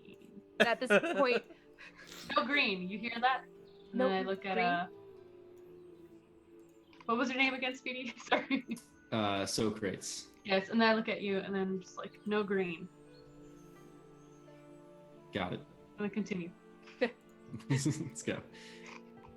All right. Go So inside and be like, hey, what's up, Mr. Ratman? We're here by rat meat. Hey, shh! Don't say that out loud. What's you doing? What? He didn't say anything. He just said something. Hello. I heard him. What did you say? My hearing I'm just is saying I bad. want to buy some rat meat. We don't Nothing sell rat wrong meat. With that. We don't You're sell- a butcher. You sell meat, don't you? Who doesn't have rat meat in this day and I put age? my hand over his mouth, like, no. Come on. Let us handle this. And then, what was this guy's name again? The butcher dude? Don something. Don Banyu. Tom. Don Bon Yu. Listen, buddy. We hear you have the best boar meat and fish. Or which one did he have? Both. Oh, perfect. So we would like to buy some off you. Boar meat and fish, you say? Are you, by any chance, are you friends of Mupan? Who is Mupan? Ooh. We are not from here. We just yeah. arrived and now we want to cook something nice for lunch. So the answer is no. Yeah, it's my mother's recipe. You know, just a little grill and a little lemon on the fish. I mean, That's Wow. really good. my crew While she's deserves like it. covering my mouth, I'm trying to like tell him about the guy who's selling weird meat, and I'm casting a minor illusion that makes look like that thing is like floating next to me. I take my hand off your mouth. Good meat. I can't. I like take my hand off his mouth and like full of slobber. There's a guy selling this meat, If and you're it's interested. it's good. Oh yeah, And- he told me to tell you he has the best meat. Yeah. So if you wanted that, No, first of all, no one has better meat than me. I will go well, show this him. person says And he just they he do. just storms out the door. Cool. Is there anybody else around? Not that you see. Mm. Free Yeah, meat. we look at each other. Can we So, just get the meat and like leave? I'm gonna step watch at the entrance. And then I go over and get like the best looking fish, and then swiftly put them in my pocket. Okay, like put a fish in your pocket. I'm sorry, whatever I have. Pat the pocket. Maybe like, you can find some Fish in your paper or pocket, it's something fine. to wrap it. Just- Otherwise, just good the luck t- getting that smell out. just the tail sticking out. Like wrap it in my beard. Just put it through like a really flavors the meat. like a hairpin. Just put a fish through it. Yeah. Just tie a bun and put a little sardine. Basically. Adorable. So you guys want to run behind his little counter and like grab some fish and some steaks? Yeah, and then get out Alright, of there. and then just peace out. All right, yeah. Yeah. All right, so you guys rejoin Mupan. You have a beard full Before of fish. we run out though, Yes. before we run out though, Thora kind of runs back and like puts a couple of gold on the counter and then runs back out again. Like, felt kind of bad, even if he is a rat guy. Steal All right. meat. So Anyway, you guys rejoin Mupan, and you have some a beard full of fish. You have some steaks, and a bag full of spices, and he is eager to get going. And he tells you, he says, "We have done a good job. The competition is tonight, and it is starting soon. There's one problem. I will cook the dish, but when we serve it, there are supposed to be other performers." What do you mean? What kind of performers? Well, I was supposed to have a dancer and someone to read a haiku, but I think they may have been run out of town. Well, didn't you say that your daughter was a dancer? Yes, she is. But There you No, Is she a good dancer? oh, she is very good. Yes. Well, then just have her dance. I'm sure she'd love it. He kind of like, turns to his daughter. He says, what's it called? Kanyan, do you want to dance for the emperor? And she's just like, okay.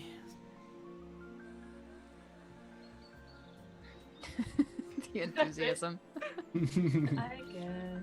He's a teen, I can tell. Yeah. Whatever. I can read haikus, man. You can write a good haiku? Somewhere in the world, a walrus basks in the sun. Refrigerator. That was a haiku. Okay. Wait, I what's a didn't have a refrigerator? IQ. Okay. You work on that then. You write the best haiku. Done and done. All right. So, basically, he will take you guys you guys are sort of, gather your ingredients. Eventually, the whole city, like, night will fall, and the whole city will kind of basically be pouring into this large stadium that the Emperor has set up for this Adamantine Chef Challenge, where Mupan has to present his dish to the Emperor. He has like a kitchen in the back of the stadium where he needs to prepare his food. And you guys are all there with him, kind of while he gets the preparations started. And he says, okay, so Kanyan, my daughter, will dance, and this one with this one here will write the haiku. I need to prepare the meal. Will you wait here for me, so you can be there when I show it to the Emperor? Of course, we can do that. And he says, okay, I need you to hand me the spices when I tell you, and hand me the water and other things. I'll tell you what to get me. And as he begins cooking, you guys are sort of in the kitchen. The fire is going. It's, the smoke is going. He's got the meat. He's got the spices. Everything is getting ready.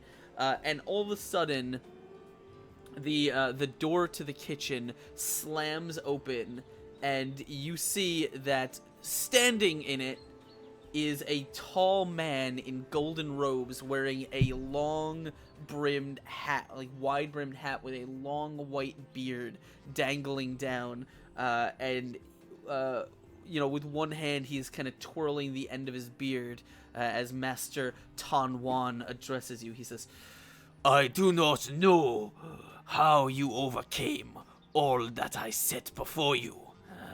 Ever have I You're not even trying to deny it, young man. Mind you. I am trying to monologue here. Please do not interrupt. It is rude." She stands there, a tiny halfling, like shaking her staff at him. Mupan will never be Adamantine chef. I will see to that. And as you watch two men kind of enter the room behind him carrying trays filled with what look like steamed like dim sum buns and other things. And Master Tan Wan, he kind of grabs one. He says, I will make sure your dish never comes before the Emperor. And he chucks the bun. I want to cast grease on the floor, like, as they were walking in. Okay, as he's doing that, you can do that. He chucks the bun towards Mupan, who's kind of at the oven, and the bun narrowly misses him. But kind of when it strikes, there's a of green flame, and you guys kind of you guys look on as there sort of like containers of ingredients, ladles and pots and pans and stuff all around the room as these two people take up positions, and you guys need to defend Mupan while he finishes his dish. Hell yeah! I love this so much. This is amazing. And so, someone else wanted to do something? So you were casting grease. What else? Oh, I was gonna try to catch the bun with my mouth, but I'm glad I didn't. Yeah. And I accidentally rolled initiative. Okay, are we rolling? Yep, we are say. rolling some initiative. Good. Give me 1 second here. Oh, nice. Yes. Very nice. I can't even hear this. Hold on. I had to Who will turn- win? Top yeah, we will. Chef Japan. Like and subscribe to find out.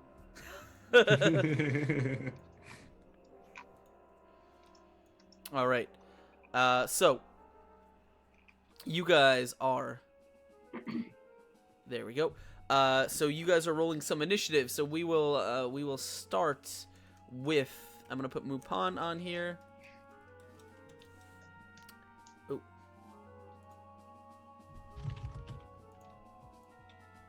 Why am I muted by Speedy? Whoop.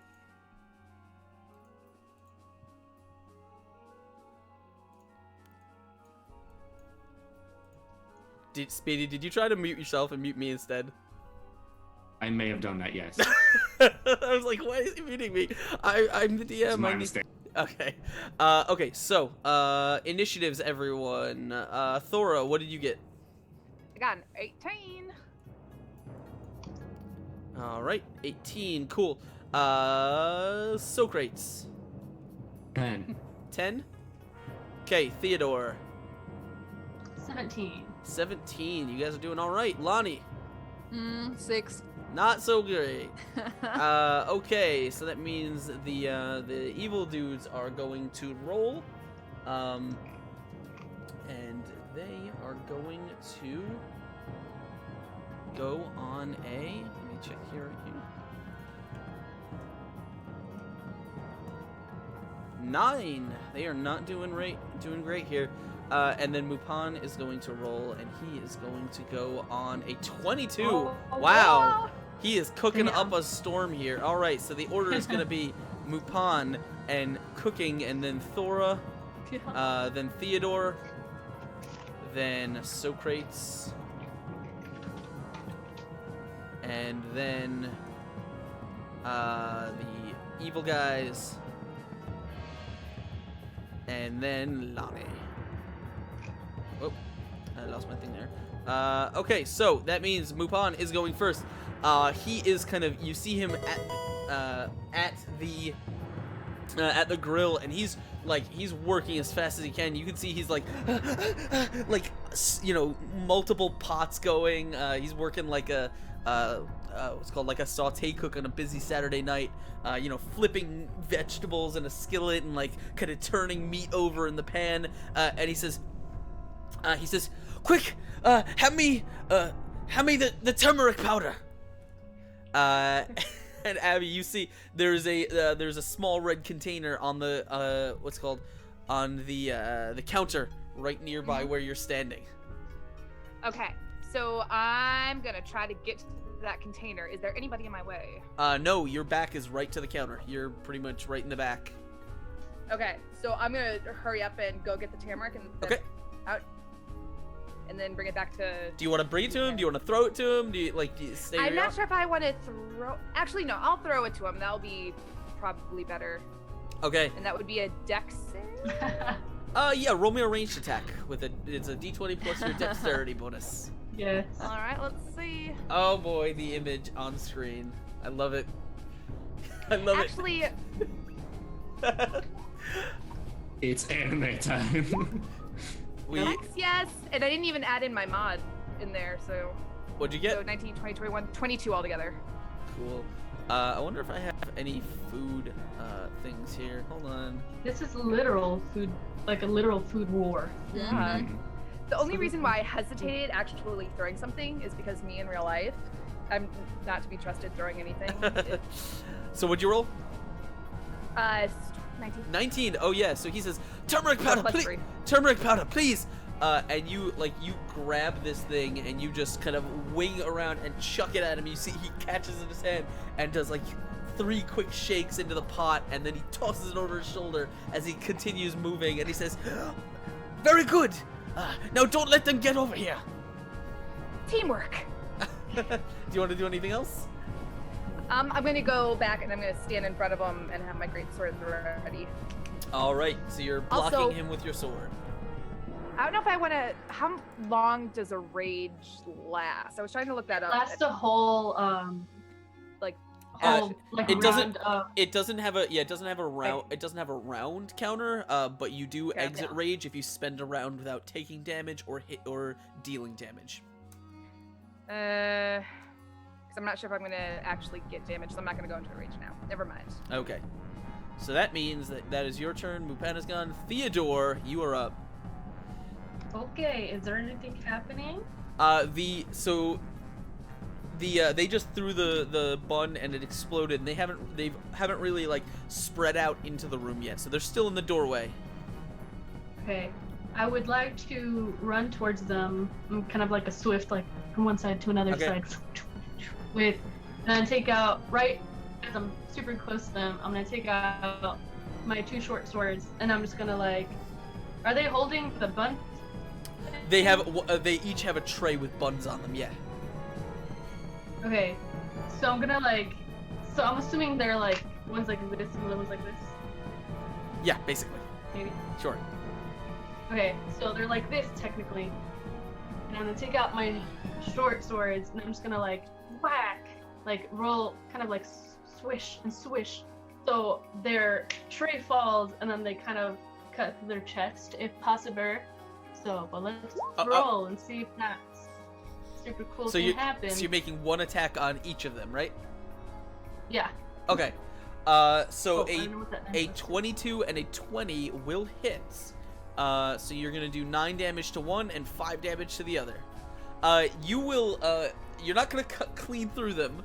But Yeah. you are able to kind of like slice. You cut one of his arms, and he's actually going to kind of slip a little bit on the grease that's at his feet and throw the tray forward. And you see all these kind of not just the bun that he threw, but there's all kinds of things on here that are just gonna spill out on the floor. And you see they're kind of like now they're around your feet and stuff. There's like looks like chunks of tofu. There are these strange kind of like little cakes type things. There are dim sum buns. There are little bowls of rice, and there are these like little blobs of noodles. And if you want to use any of them, you're welcome to pick them up. Sure. Can I just like pick all of them up? No, you can only pick up one at a time. Yep. Okay, Yeah. I'll pick up the noodles. All right, so you are holding this. You can't use it this turn because you already made your attacks, but you can use it That's next fine. turn if you want. So you grab this thing of wet ramen noodles in your hand, and as you slice their arms, and one of them kind of drops their tray. All right, so they have taken some damage. That means that it is Socrates' turn. Yeah, well, Socrates just has grease on the floor to try and make them slip on their attacks. Other than that, Socrates is gonna cast Sleep on them. Just wants everyone to chill out, man. Okay. Let me. You know, it's after a good meal, this is all you want to do is just take a nap. It's a 23. Or no, sorry, a 30. Alright, give me 1 second here. I'm gonna grab some stat blocks here.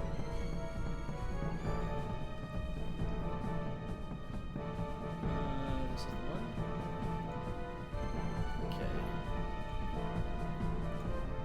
Alright, so you are casting sleep. What was your total? 30. 30. Alright, so how much HP do these guys have? That's 1 and 2.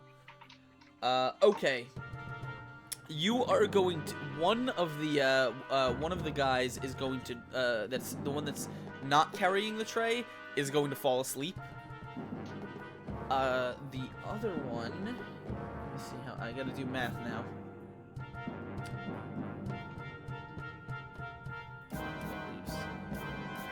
Unfortunately, the other two are not gonna fall asleep.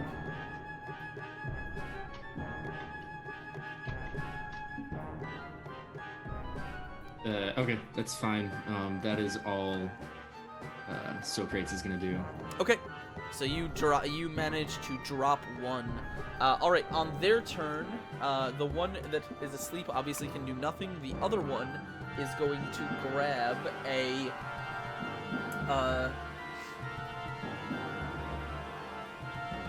Yeah, he's gonna take one of these kind of grab from his tray one of these thin kind of cakes, and he is going to wing it at you, Socrates. This is going to be a food attack. Where are we?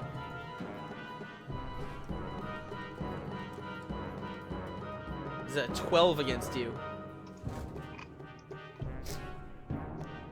Against me, that won't hit. That will not hit. All right, so you kind of watch as this thing like zooms by your head, and it's gonna kind of knock into the wall. And as it does, there's a of like green noxious gas that's gonna like slowly dissipate into the atmosphere.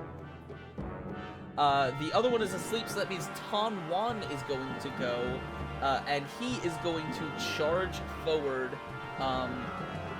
And he is going to use some tofu. Yeah, he's gonna use some tofu on Theodore. So this is going to be a food attack for Tan Wan. Food attack. Is a 20 against you. No. Yeah.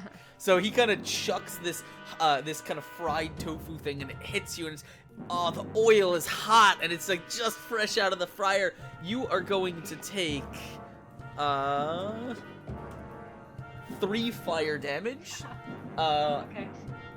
And you are going to feel that this oil is going to begin sort of like burning your skin and like through your clothing, and you're like it's like it hurts, and it's sticking. And you've got these little bits of burning tofu stuck to you.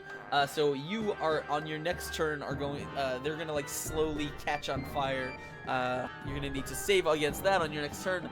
That is him, but he's gonna kind of drop down into like a fighting stance as he says, "You cannot best my culinary creations." Wait, did they? They're on the grease, right? Yes, they haven't moved yet though. Okay. Because they're using ranged attacks. So he says, "My culinary creations are the tastiest and the deadliest." So that is gonna be them. Lonnie, it's your turn. Damn it, I want to ask him. Oh yeah, just fun. I have a D4 inspiration. So first of all, thank you to whoever gave me that. What does that mean? Can I use it for attacks? Or I need D20 roll. Okay. Yeah. So I'm going for ton 1.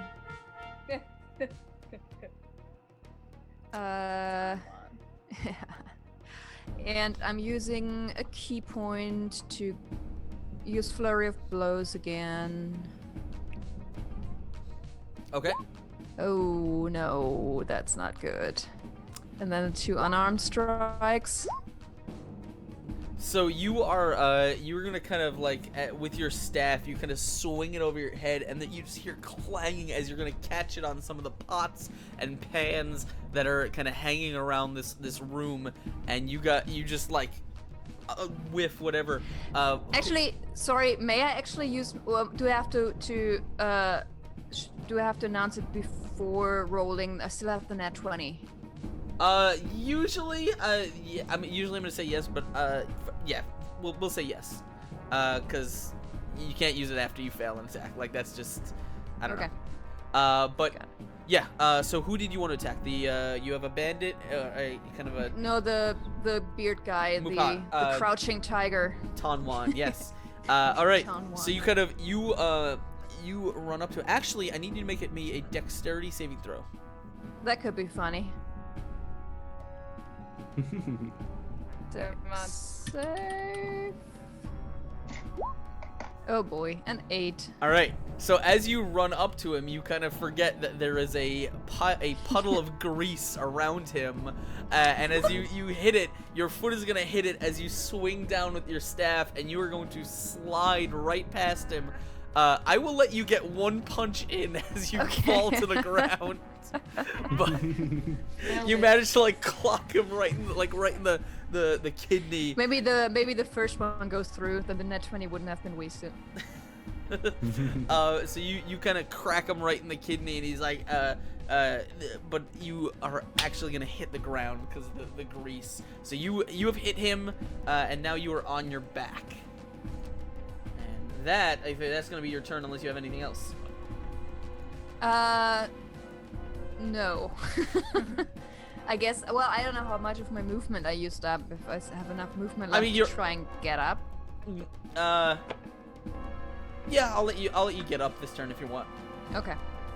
Okay. That would be it then. All right. So you use your staff to kind of haul yourself to your feet. Back to the top of the round, Mupan, who is busy kind of, flipping vegetables, and once again he's like dicing onions into the this mixture, and he says, I need that burdock root up there. Socrates, you are the closest one. Please get it for me. Sure, yeah. Whatever you say, man. I cast Mage Hand to do it for me. Okay. That's gonna happen on your turn. You are going to Mage Hand this thing over to him. And I'm just gonna, as whatever else he asks for, I'm just gonna have my Mage Hand just do it for him. Mage Hand sous chef. All right. That means that it is Thora's turn. All right, so I am standing kind of in front of Mupan right now, and I see all these people. So I start seeing like glowing, and I'm gonna go into a rage. And I'm gonna just basically shout out, "You guys are such meanies!" And so I'm going to attack with my greatsword. All right, go for it. All right. Let's see. 8. 8 is not gonna hit. Do you get advantage with or is that just reckless attack?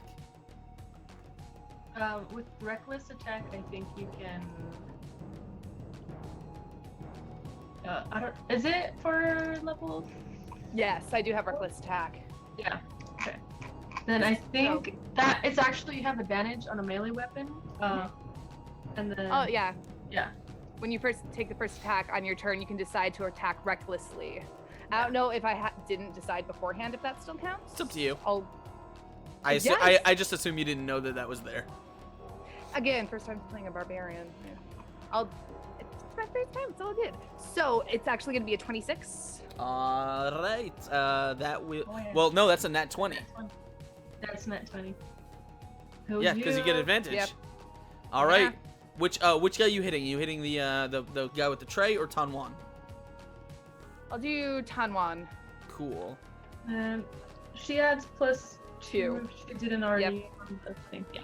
Here, I'm gonna have to do some addition. It's gonna.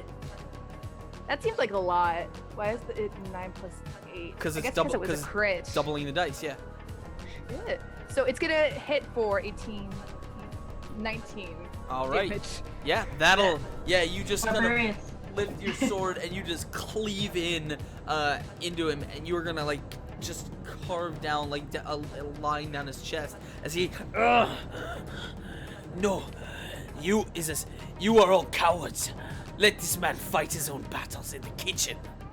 Also, since my path I took was the path of the Storm Herald Sea, at the end of your turns, I can choose a creature in your aura within 10 feet, or 10 feet. The target must make a dex saving throw against a DC, and the target like takes either 2d6 of damage or half of that. So, I don't know if that makes sense. He has to save against a 14. Dexterity save. Okay.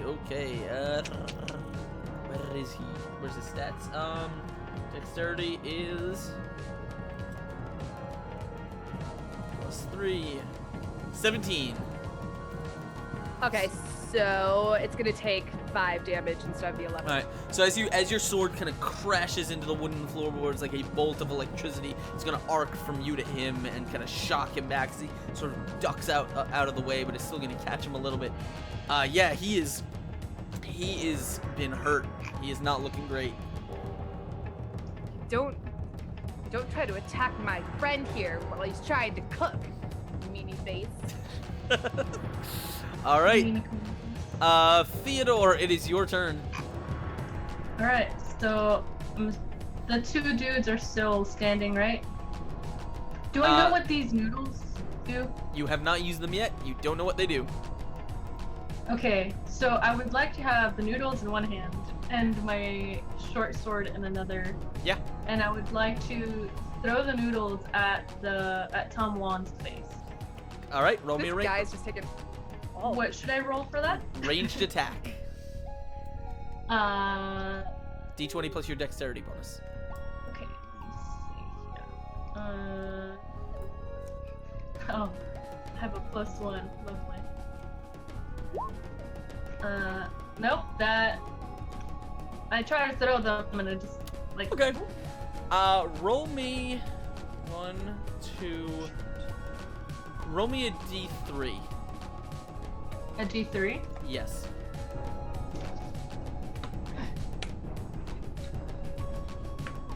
Slash. 2. Okay. And then roll me the attack one more time. The ranged D20 attack. plus The ranged attack. Yeah. One more time. 4. Okay. Lonnie, just as you're pulling yourself up, something whizzes by your head. I can't. What was that? What was that? And as it's going to, it's actually gonna kind of hit the door. You watch as the noodles kind of hit the frame of the door, and they expand into like a web that takes up the whole door frame. Hell yeah. And then, are they trapped on it or behind Well, it? no one's stuck on it because you didn't hit anyone. Oh, okay. It's just kind of next to them then.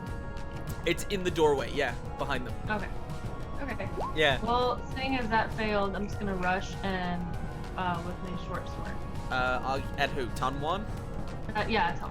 Roll me a dexterity saving throw. Oh. Join the club.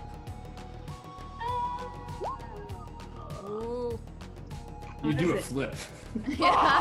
Oh my God! Double nat 20s. Damn. Yeah. How do you make it over this grease and attack him?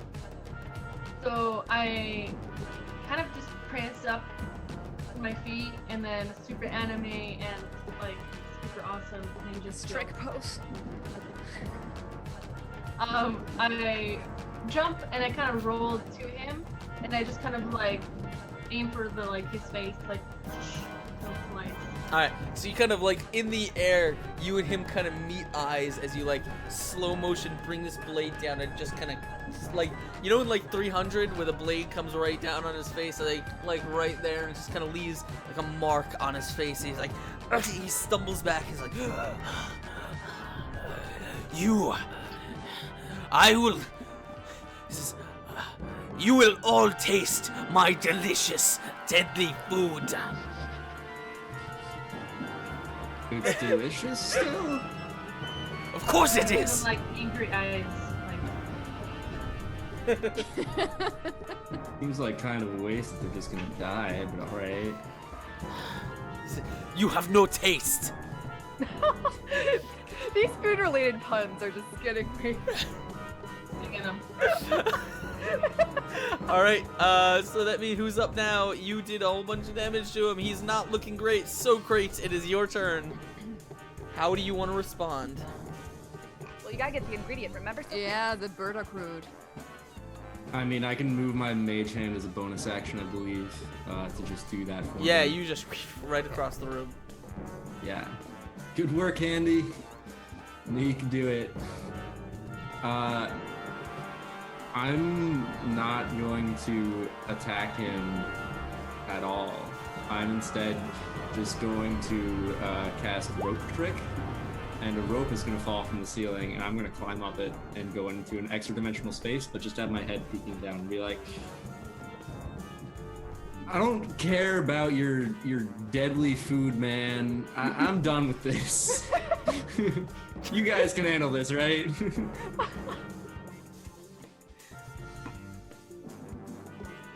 Okay. So he is gone. He's out. Yeah, I'm just kind of, you see my head peeking out from the ceiling. There's a rope going up. Oh, Socrates, don't you dare doing that or start not sleeping here again. You guys are fine. So, Oh, I'm Creed, sorry about the grease, by the way. No dinner for you, young man.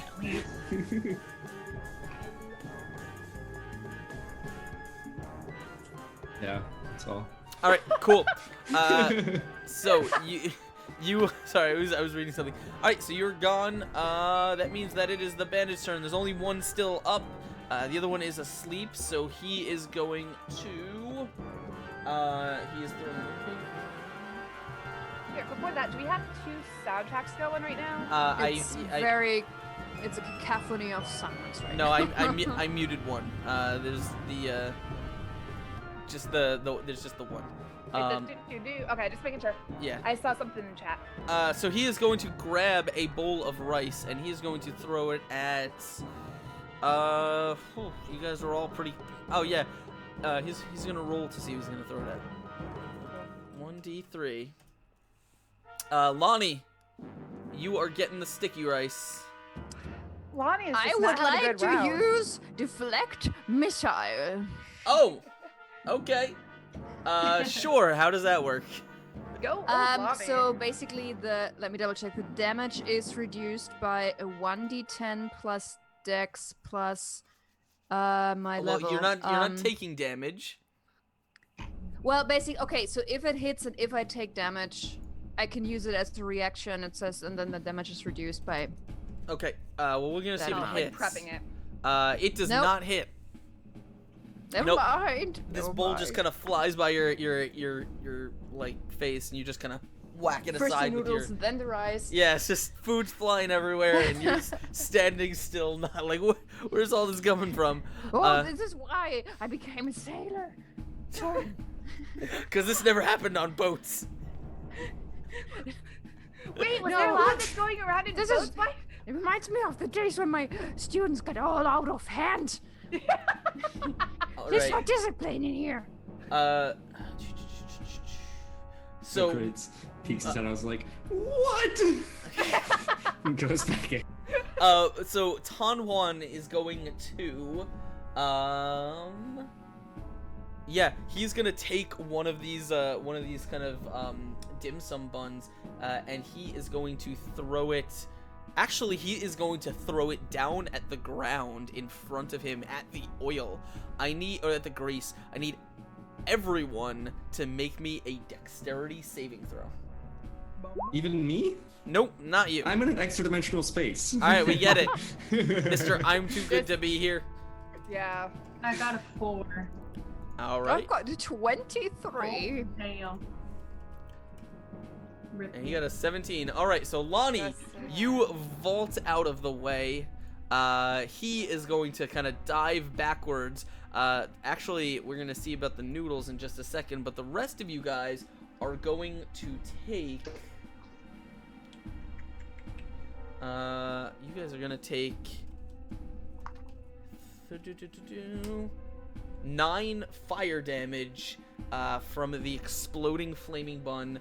Lonnie, you're going to take half. He is also going to take half of his own damage.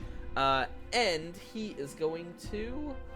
see, he's gonna make a dexterity saving throw, which he's gonna get a nat 1 on and get stuck in the noodles. Nice. Yeah. How much damage was that? My internet. 9 damage. Okay. So he is gonna noodle bomb, or he's gonna dim sum bomb. You guys are going to be kind of this boom of fire, and as he sort of dives out of the way, he gets stuck in his own noodle trap. And he is basically like, you see him kind of, no, my food turns against me. Oh my goodness. All right, so that is his turn. Lonnie, what do you want to do? So am I on the other side of the grease, or am I still in a danger zone? You kind of, yeah, you're out of the danger zone. You can get around the grease to get to him at this point, because he's not in it anymore. Okay. Well, then let's do the whole thing again. Flurry of blows. All right. You gonna punch this helpless man? Yeah. No, like, she's just shocked at his poor manners, and 24, 9, and 23. So 15 in total. All right. And every time she hits, like, any more punts? Any more stupid punts?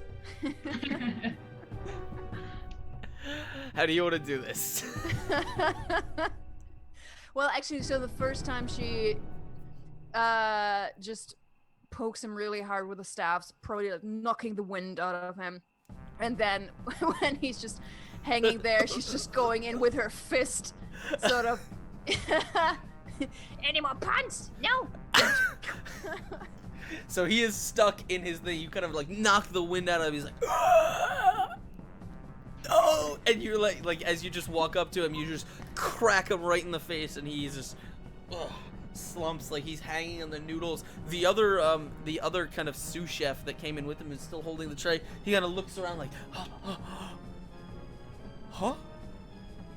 Get out of here! And he like holds the tray out to you, as if he's serving hors d'oeuvres. My mage hand will take it. What? Take an hors d'oeuvre or take the tray? He'll take the tray and he will bring the entire thing up the rope and into the extra-dimensional space. Careful with those Socrates. And with them dealt with, that means that it is. I mean, there is just. There's. It's just Mupan. He is still kind of cooking away, and you guys are able to kind of like. He's still asking for ingredients. He says, "I need. How's it going back there? I need spring onion. Someone hand me the spring onion." Rock up. I hand him. Yeah. He says, "Oh, what's a skageth? I don't know what skageth is."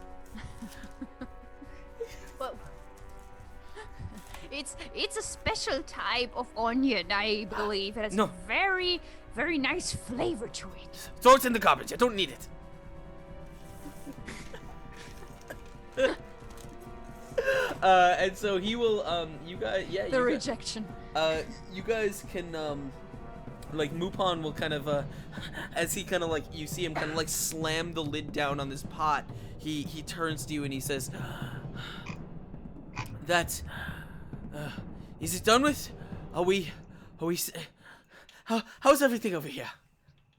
I think we're doing fine. You just finish your dish. you guys, we kicked butt. That was awesome. Yes, you did really good. Thora, you did really good. Then, did you see what I did? I ran up and I had my sword, and then there was lightning, and then you had the cool. Oh, so you did see the lightning there? Yeah, that one I did. I sometimes get mad, but it's okay because we beat up the bad guy and we did it together because we're a team. It was Yes, awesome. we are. Tilts his head out of the extra-dimensional space. Yeah, team. Anyone want some hors d'oeuvres? I throw something at him. I take some of the noodle and throw it at him. You coward! Young man, when you come back tonight, we will Theodore talk about was so this. pretty with his hair, and he was just like, it was so cool. Oh man. I get the onion out of the trash can, this skagit onion, and then I throw it towards this into the dimensional space area. And hopefully I hit him. Poor Skag. You hit Socrates with it. Yeah. Ow! All right. I'll come out of my extra-dimensional space. I'll climb back down the rope and offer hors d'oeuvres.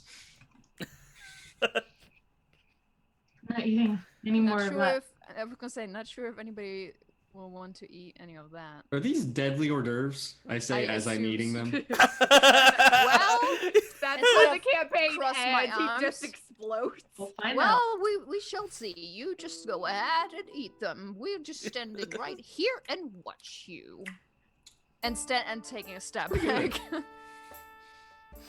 All right.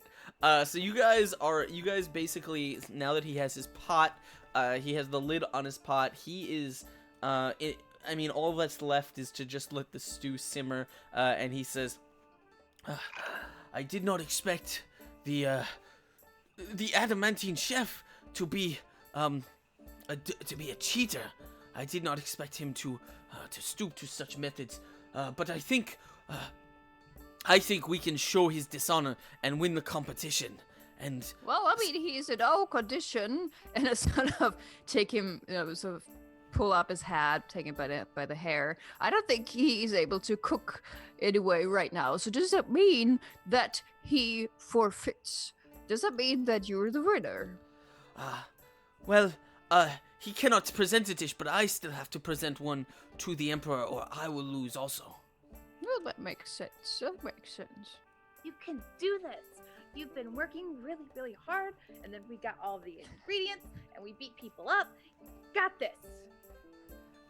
Thank you. Yes, with you, my friends, I will be able to do anything. But we will need to put on a big show for the Emperor. There needs to be dancing. There needs to be painting. I can show some of my tricks and maybe entertain some of the younger folks. How is that haiku going? Yes, the haiku needs to be the best. It is the highlight. When we present the dish, it needs to be read just as the dish is presented to the Emperor. It must be the best haiku. I think I have an idea, man. Okay. Is it the best idea ever? I do not want to look foolish. Yeah. Oh yeah. He says, oh, well, then we must, he says, we must make preparations. So, he kind of, he says to Lonnie, he says, you say you have tricks. What would you like to do? Would you like to dance?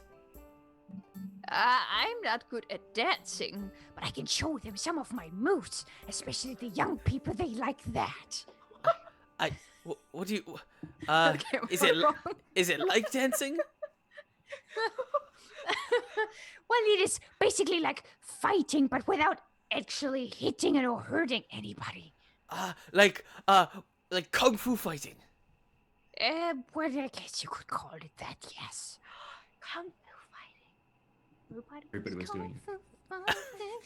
it. And we have someone who's fast as lightning, or can make lightning close enough, right? I can make lightning. I got it, you guys. He says, that sounds perfect. And then we will need someone to paint a backdrop. Can any of you paint? Theodore, do you have an artistic vein in you? You know, after finding this awesome book, and I pull out like the manga, I have developed some very amazing skills. And then I show like a picture of like a super awesome like epic dog, like Epic dog? prancing into a field of flowers. Ooh. Just like Cowboy Bebop is a corgi. Yes, I'm glad I'm here. I feel at home. He says, it is interesting. Yes, okay. I think it'll work. You will win for sure. I'm sure. And he kind of turns to Thora. He says, what can you do? I can cheer for you. Okay. Yes. Is there anything else that you would need me to do? Do the lightning thing. That'd be cool. Can you do calligraphy? What's calligraphy? What's that? I don't know that she can write at all. I'm 14. I apologize. I can make it look So like you're great. doing something cool. I could illusion something around you if you want. He can make me do something cool. Okay. Yeah. That sounds really good. Yeah, let's do that, I think. Wait, Socrates, can you do the haiku and the illusion stuff? Are you? Oh is yeah, that good? I can do both those. Okay. Totally. All right, and I'll be the one in charge of Team Spirit. All right, team, we got this. I feel even more inspired to draw a way better drawing of a dog. Sure, I believe it. I absolutely believe it. Okay. So you guys, let me get to my notes here. Eventually you guys are, like, you guys are going to have to create this entertainment, and with the sort of the massive food fight complete, eventually Mupan will kind of finish his stew, and he will take the pot, and he will begin sort of going onto the stage of this giant arena and asking you all to sort of prepare your own additions. So, what's gonna happen is, there is going to be dancing. There's going to be a big kind of mural painting, and then Mupan is going to present his dish, and as he does that, the haiku is going to be read, and that is going to complete the piece. And so the curtain is waiting, and you guys are standing on stage. Let me see if I have a crowd here. Hold on. Wait. I don't know if I do. I don't know if I have one. Okay, so you guys are standing on stage. You are waiting with bated breath for your time to shine. And as the curtains come up, there is clapping, there is dazzling lights, and you see the bejeweled balcony of the Emperor of Songhai, and he is sitting there in his huge throne with this very intense scowl, looking down at you. And as this happens, that means we need from Lonnie, you are going to need,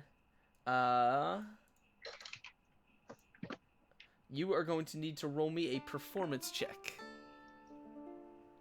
And I will give you advantage because the daughter is dancing with you.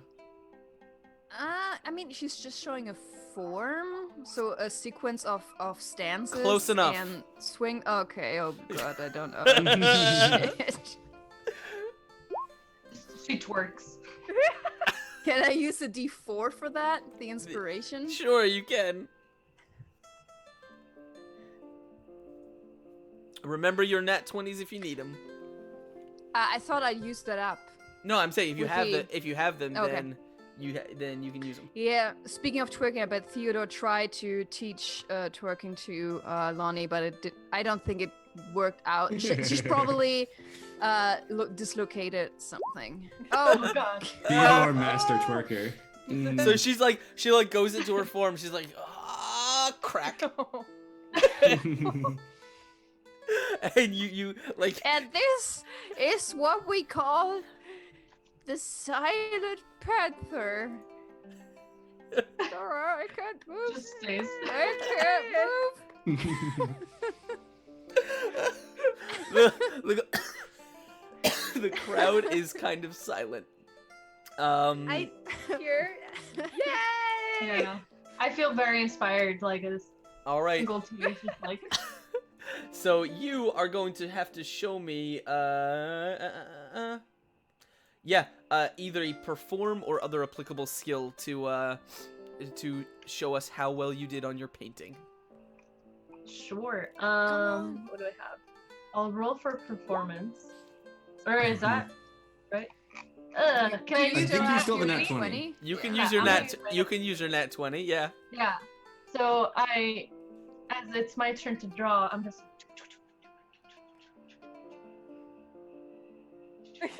And then I like present my drawing, and it's like the cutest drawing of a accordion.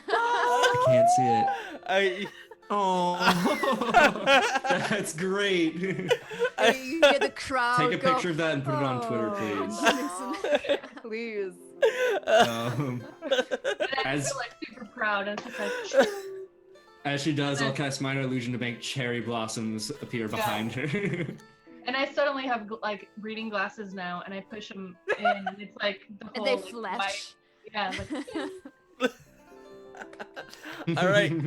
So that means that he is going to kind of nervously walk forward with his dish, and as he sort of wheels it out on this bedecked cart with, like there's flowers and there's all gilded trays, and it's the best presentation that he can come up with. Socrates, the spotlight falls to you. Socrates, he's first going to cast his rope trick again and climb up so that he is basically suspended in midair to present this haiku. Oh. And he's going to say,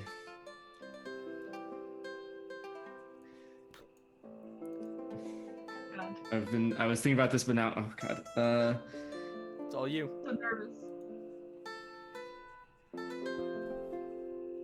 All of us, all that we are, is dust in the wind. And then he's going to sprinkle dust. Again, it's spread across the crowd.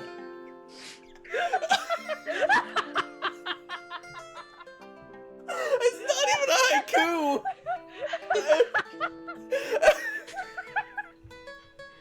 Well, okay, so there's translation differences. In Japanese, it's the right number of syllables. We are all lost in the wind. I dig it.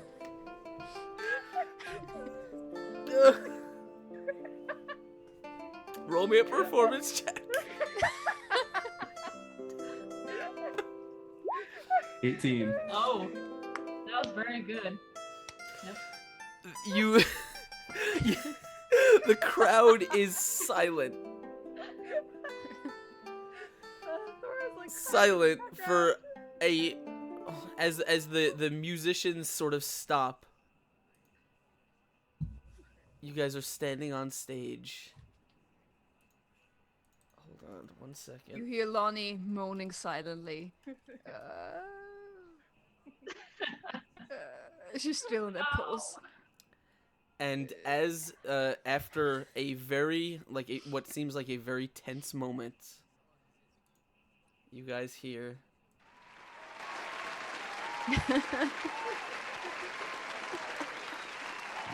as the entire stadium is on their feet cheering.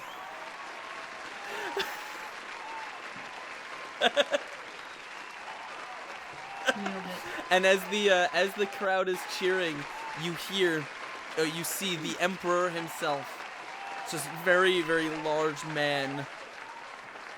He he's got a plate of food before him, and he just takes one bite.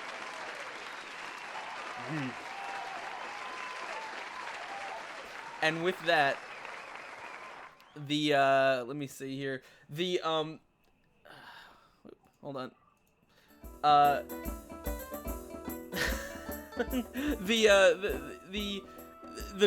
The crowd kind of coming to their cheering. The Emperor sort of eventually stands, and he with a very, very silent kind of but very pompous and very very dramatic gesture, he is going to present a giant adamantine ladle to Mupon and name him the kind of adamantine chef, the personal chef of the Emperor.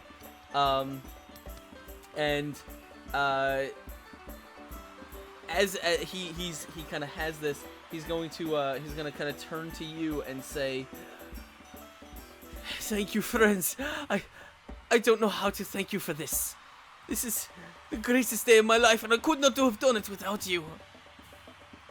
He says, Oh, no problem. "What?" Well, you did such a there. good job. He says, See- "How can I possibly repay you?" Well, first of all, Theodore, could you do that thing with my back again? Sure. And then I like grab her and it's like a quick grab. Oh, thank you, my dear, thank you. He says, "How can I possibly repay you for this? My family will be thanking you for generations." Well, a good meal would be a good start. Oh, yes. Yeah, I'm pretty hungry. He says, "You Oh, are I you would are ask- more than welcome to the soup. The stew. I'm sorry. Stew. I made stew." And then, and I look at the other, say, how are we actually going to get back? Hey. Back where? I kind of like Ah. it here. You that scroll that you gave, right? That he gave you, right? Yes, Do you still have it? I think so. Well, if you take whatever you need, whatever it says on the scroll, and you put it there, it will send you back. I know that's how Bro does things. This, the next time I will see him, he will hear from you. He's forcing us to pay for his food. You are such good friends. What do you need? I will make it for you. We need broccoli and we need beef. But could you perhaps make an exception and forget that you are a brilliant chef and make the worst beef and broccoli you've ever prepared in your life? You want me to make it Yeah, extra like- spicy? Really Um, soggy broccoli too. Like As spicy as you oat can. Add meat. like maybe some octopus and peanut butter. oh, maybe It'll we be go great. and The get meat. that nasty meat. Yeah. Uh-huh. Oh, that might be really good for him. Yeah. So you guys eventually go with Mupon. You go to the marketplace. You kind of now with his kind of income as the adamantine chef, he is able to buy the weird meat, and with his help, you are able to make one order of flumph and broccoli. And as he bids you a tearful goodbye, you take this sort of you take this container of food and you place it down on top of the scroll, and the scroll begins to glow with a brilliant golden light that eventually will swallow you up. And the last thing you see before you leave Songhai is the smiling face of Mupon and his children next to him in their fancy kitchen as they wave goodbye to you, and then smoke billows around you, and as it clears, you guys are standing in a very, very dusty and very dark library. You're not quite sure where you are, and you hear a voice echoing from somewhere else in the room, and it says, "Hello, who's there? Who's here at this time of day? We're closed, don't you know?" I think we have your groceries. Oh, I know you. You're those people that I found today and duped into getting my lunch. Yes, that is you, right? It is. You know, we went through a lot of trouble. I think it's only fair that you paid us. And you pay us first. And sort of hold the bowl behind me. Payment, young man, payment. Good payment. Defeated a master chef. He says, do not worry. I have assembled a grand payment for such a deed. Here you go. And he, with his wand, and each of you in your hands, a heavy sack is going to fall. I open the sack. Yeah. The sack, each sack is full of brilliant, bright, and polished to a fine sheen small statues of Broderick Quink. What are they made out of? Are they glowing at all? Sure. Okay, so I'm a conjuration wizard. I know how this works. Those are going to disappear in an hour.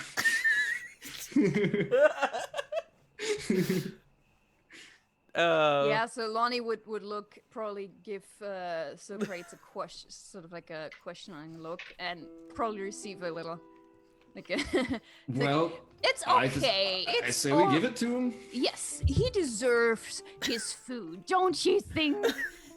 And so, there you go, my boy. Dig in. And so he gives says him the bowl. you kind of look up, and he has already left the room, open, like throwing the lid off his bowl, and he's making his way into his kitchen, leaving you guys kind of in the hallway, in the town where you started, with a very strange experience to your names, a trip to a very strange land where you helped defeat an evil chef and put in place the rightful heir to the Adamantine throne. But what were you left with from the occasion? You guys actually find, as you're leaving, there is freshly delivered for Broderick Quink a large barrel full of magic armor and magic weapons that is just conveniently left at the door. Someone delivered it for him, and just like a UPS box, they did not bother to make sure that he got it. So it's just sitting out there. Well, oops, isn't that too bad? And as you guys kind of outfit yourself with some fancy new gear and stroll back into town with no one really knowing where you went or why, off to your next quest. That is where we are going to end it for today. Ooh. And so ends the tale of the Adamantine chef. Teamwork. That was brilliant. Teamwork. So what do you think? How many days of diarrhea does Flump need? A lot of days. I think that's like 3d10 probably. Yeah. 3d10 worth of diarrhea. Yeah, that was great. Thank you so much, Askren. Let's go around to our cast. You guys say what you thought of today's episode and where we can find you on the internet. Let's start all the way at the right with old Lonnie Petra. Yeah, hello again. That was a lot of fun, and I finally got to unpack. I've been meaning to play an old lady for quite a while. I only get to play one once, but it was an improv game, and I only did that for 1 minute or so, and I liked it so much. So since then, I've been meaning to play an old lady again, and I could, and I've played a monk for the first time, and an old lady, and that was a blast. Yeah, no, that was fun. It was a culinary adventure and a blast. And you can find me on Twitter at PVolkhausen. I'm going to put that in the chat in a bit. And then tomorrow you can find me over at Encounter Roleplay at 4 p.m. Eastern, where we play Mutant Year Zero. It's very crazy and very lethal, and come and check that out. And then on Wednesdays, you can find me over on Askren's channel, Exploding Dice, where we play Dungeons & Dragons 5th edition. Namely, we play Iron Gods in a world where magic and sci-fi meet.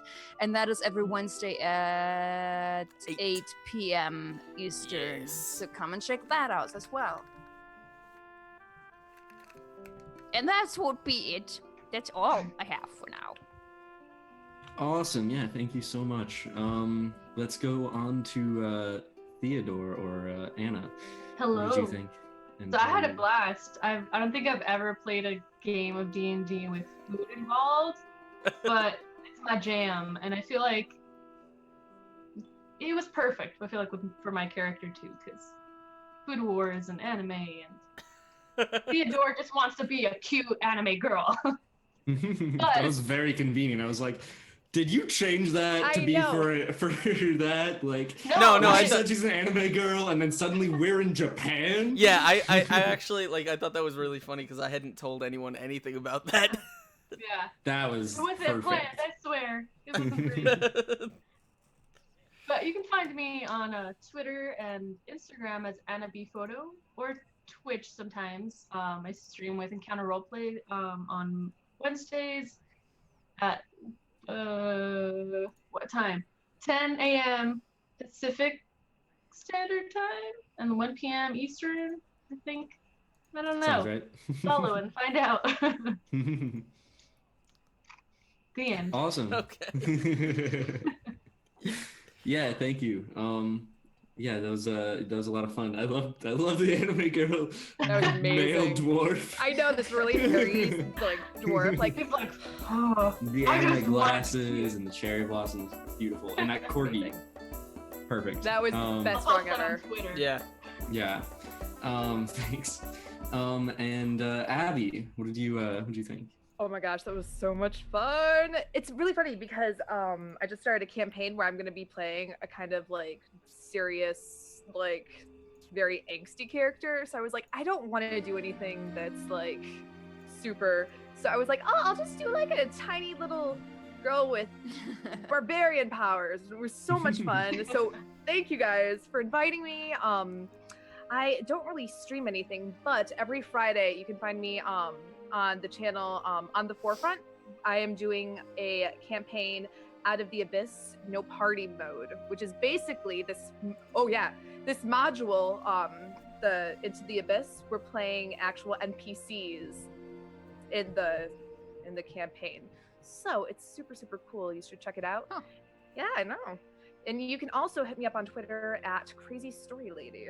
Other than that, I'm new to the streamer universe. So thank you guys for being so nice and awesome. Yeah, thanks for coming out. You were a lot of fun. I love the tiny but strong. She was adorable. Thing. It was adorable. Yeah, I love it.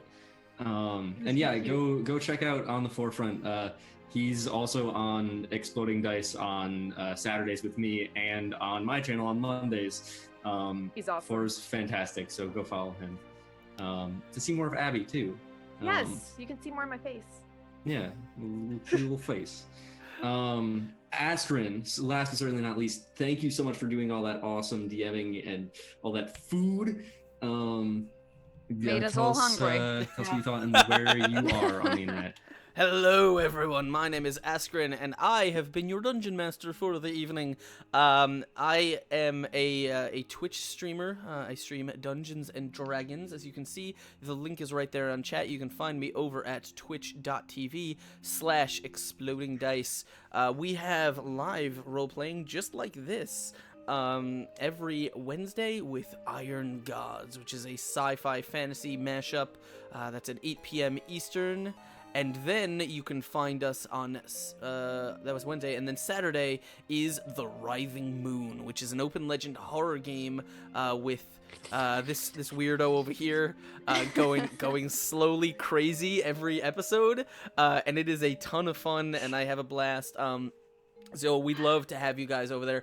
We also do other stuff. Coming up tomorrow on Monday, I will be doing Creative Night we'll probably be working more on some illustration stuff, maybe some character portraits. Tuesday, I have a talk show called Fuzzy Dice where I hang out with like the best of the best and the nerd celebs and people that are maybe cool in the nerd universe. This past week, I hung out with Satine Phoenix on Tuesday and Margaret Crone on Friday, and this Tuesday I'm hanging out with Jason Charles Miller and Amy Vorpal from Geek and Sundry. They're gonna be hanging out with me and having a lot of fun. And that's pretty much it. You can find me on Twitter at Askren, and I love talking about D&D stuff. And I forgot to turn off my alerts, so there's my follower alert going off on screen. Oops, sorry. Welcome to the madness. No, that's me. Thank you guys for hanging out. This was a lot of fun. Thank you guys for putting up with my weirdness. I had a lot of ways I had a lot of ways I was gonna go with this. It was either something weird and ridiculous like this, or I was gonna do something weird and Lovecraftian like the rats in the walls. But I was wondering about that when we came across that what's it called, Flumph or Flumph thingy? Flumph is okay. For those of you who don't know, you can Google it. It's FLUMPH. Flumph is the only lawful good outsider in D&D. They are a giant bag of gas, and they float around in the Underdark and stuff, and they're like the only good thing down there. And so they're really helpful, and they're really cool. And yeah, you almost ate one. No, but this was a lot of fun. Thank you, Speedy, for inviting me. Usually I do stream on Sundays. We're putting together a new show, but I decided to drop by and have some fun here. And you guys are fantastic as always, and I love being here. So thank you guys. Yeah, thank you so much for coming out here and doing this. I know you were like in between shows. I wanted to like have a chance for you to come on here. Seriously, if you guys do not already follow Askren, if you don't follow ExplodingDice already, do it. He's an amazing DM, and if you want to see more of me, then after following me, you should follow him, because I am on his channel every week on Saturday nights. So, which is the scariest, most like creepy goosebump-inducing campaign ever. It's amazing. Oh yeah, every single day, every single week on that campaign, I'd go a little bit more insane in real life. I'm surprised I'm surprised that you're still alive. Because it's been a while since I managed to peek in, and already there, your mental state has been quite, let's say, precarious. Oh yeah.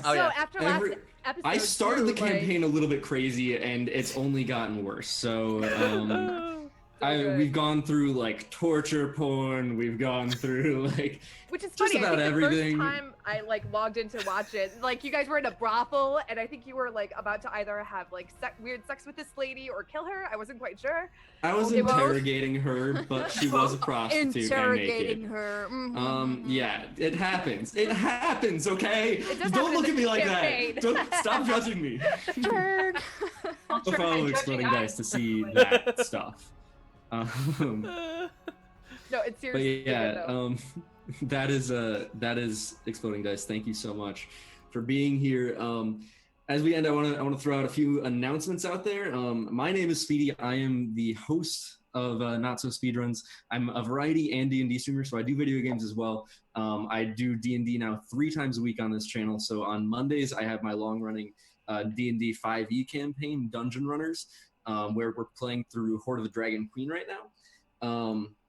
And I have a series that I just started on Thursdays, which is a fantastic new thing in the system Blades in the Dark, which is in a dark industrial fantasy setting. You play as a gang of criminals, and honestly, the first episode of it went so dark so fast, and I was just incredibly happy with how it went. There was tragedy and betrayal, and everyone looked at me like I was evil, because I am. Like, can I get a little tidbit about Blades in the Dark? I don't know when it's gonna be. I'm so excited to get into it. I've been working out something with me and Bubbernaut and Eric Vulgaris using Blades in the Dark. Oh, I'm so excited. That's awesome. Yeah.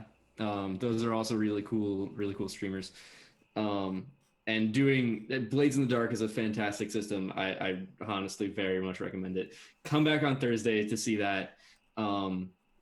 Also, Unmade Gaming, which is another channel. You saw him in here earlier, and you see his name over there. thought he's dead. The asshole who Yes. who didn't show up even though he wasn't invited. Hashtag fuck Mike. Hashtag fuck Mike. He's also running Blades in the Dark, and he has the same DM for it, Video Store Cowboy. And he is running the same. He's running Blades in the Dark, so we are playing games in the same world. Both of our crews are working. I don't know whether we're working against or with each other at this point yet, but we definitely are going to have a large impact on each other as the series goes on. Cool. So it's definitely a really cool collaboration thing. That's badass. Going on there. Yeah. So go check that out. Also tomorrow, Monday, is my 1-year streamiversary. And to celebrate, I'm going to be doing a 12-hour stream starting at 3 p.m. Eastern, going all the way to 3 a.m. Eastern. And we're going to be raising money for the American Foundation for Suicide Prevention, a fantastic charity. Anyone, I know a lot of people on Twitch and a lot of people just through gaming and everything in general often have problems with mental illness. And this is like one of the best charities out there for supporting that kind of problem. And, it's a personal issue to me as well. So come out tomorrow, come support that. It'll be a lot of fun. We'll be doing giveaways of a bunch of different Steam keys throughout the day and everything. So come out, it's going to be a lot of fun. As we end the stream today, I'm going to send you guys off on a raid. There is a channel live right now who's, they're very new to streaming, but I stopped by their stream the other night just because they were on very late, one of the few playing D&D at that hour. And I really like them, honestly. They're playing D&D IRL. They're called Bullet Club, and they're a lot of fun to hang out with. So we're gonna go ahead and show them some love. I think I've got that right. Nope. Hold on. Double check. API error. 1L. API Damn it. error. Okay. 1L, not 2. API error. API error. There we go. Oh god, the error. So we're gonna go ahead and raid them. Copy paste the thing that's in chat right there. That's been there a lot now. And go over to their channel. Go ahead and spam Slowpokes and NotSoSpeedRuns have wandered for a raid. Go show them some love. And thank you guys so much for coming out here and watching and playing. This has been a lot of fun. I hope to see you guys next time. And as always, don't forget to take it slow. Bye.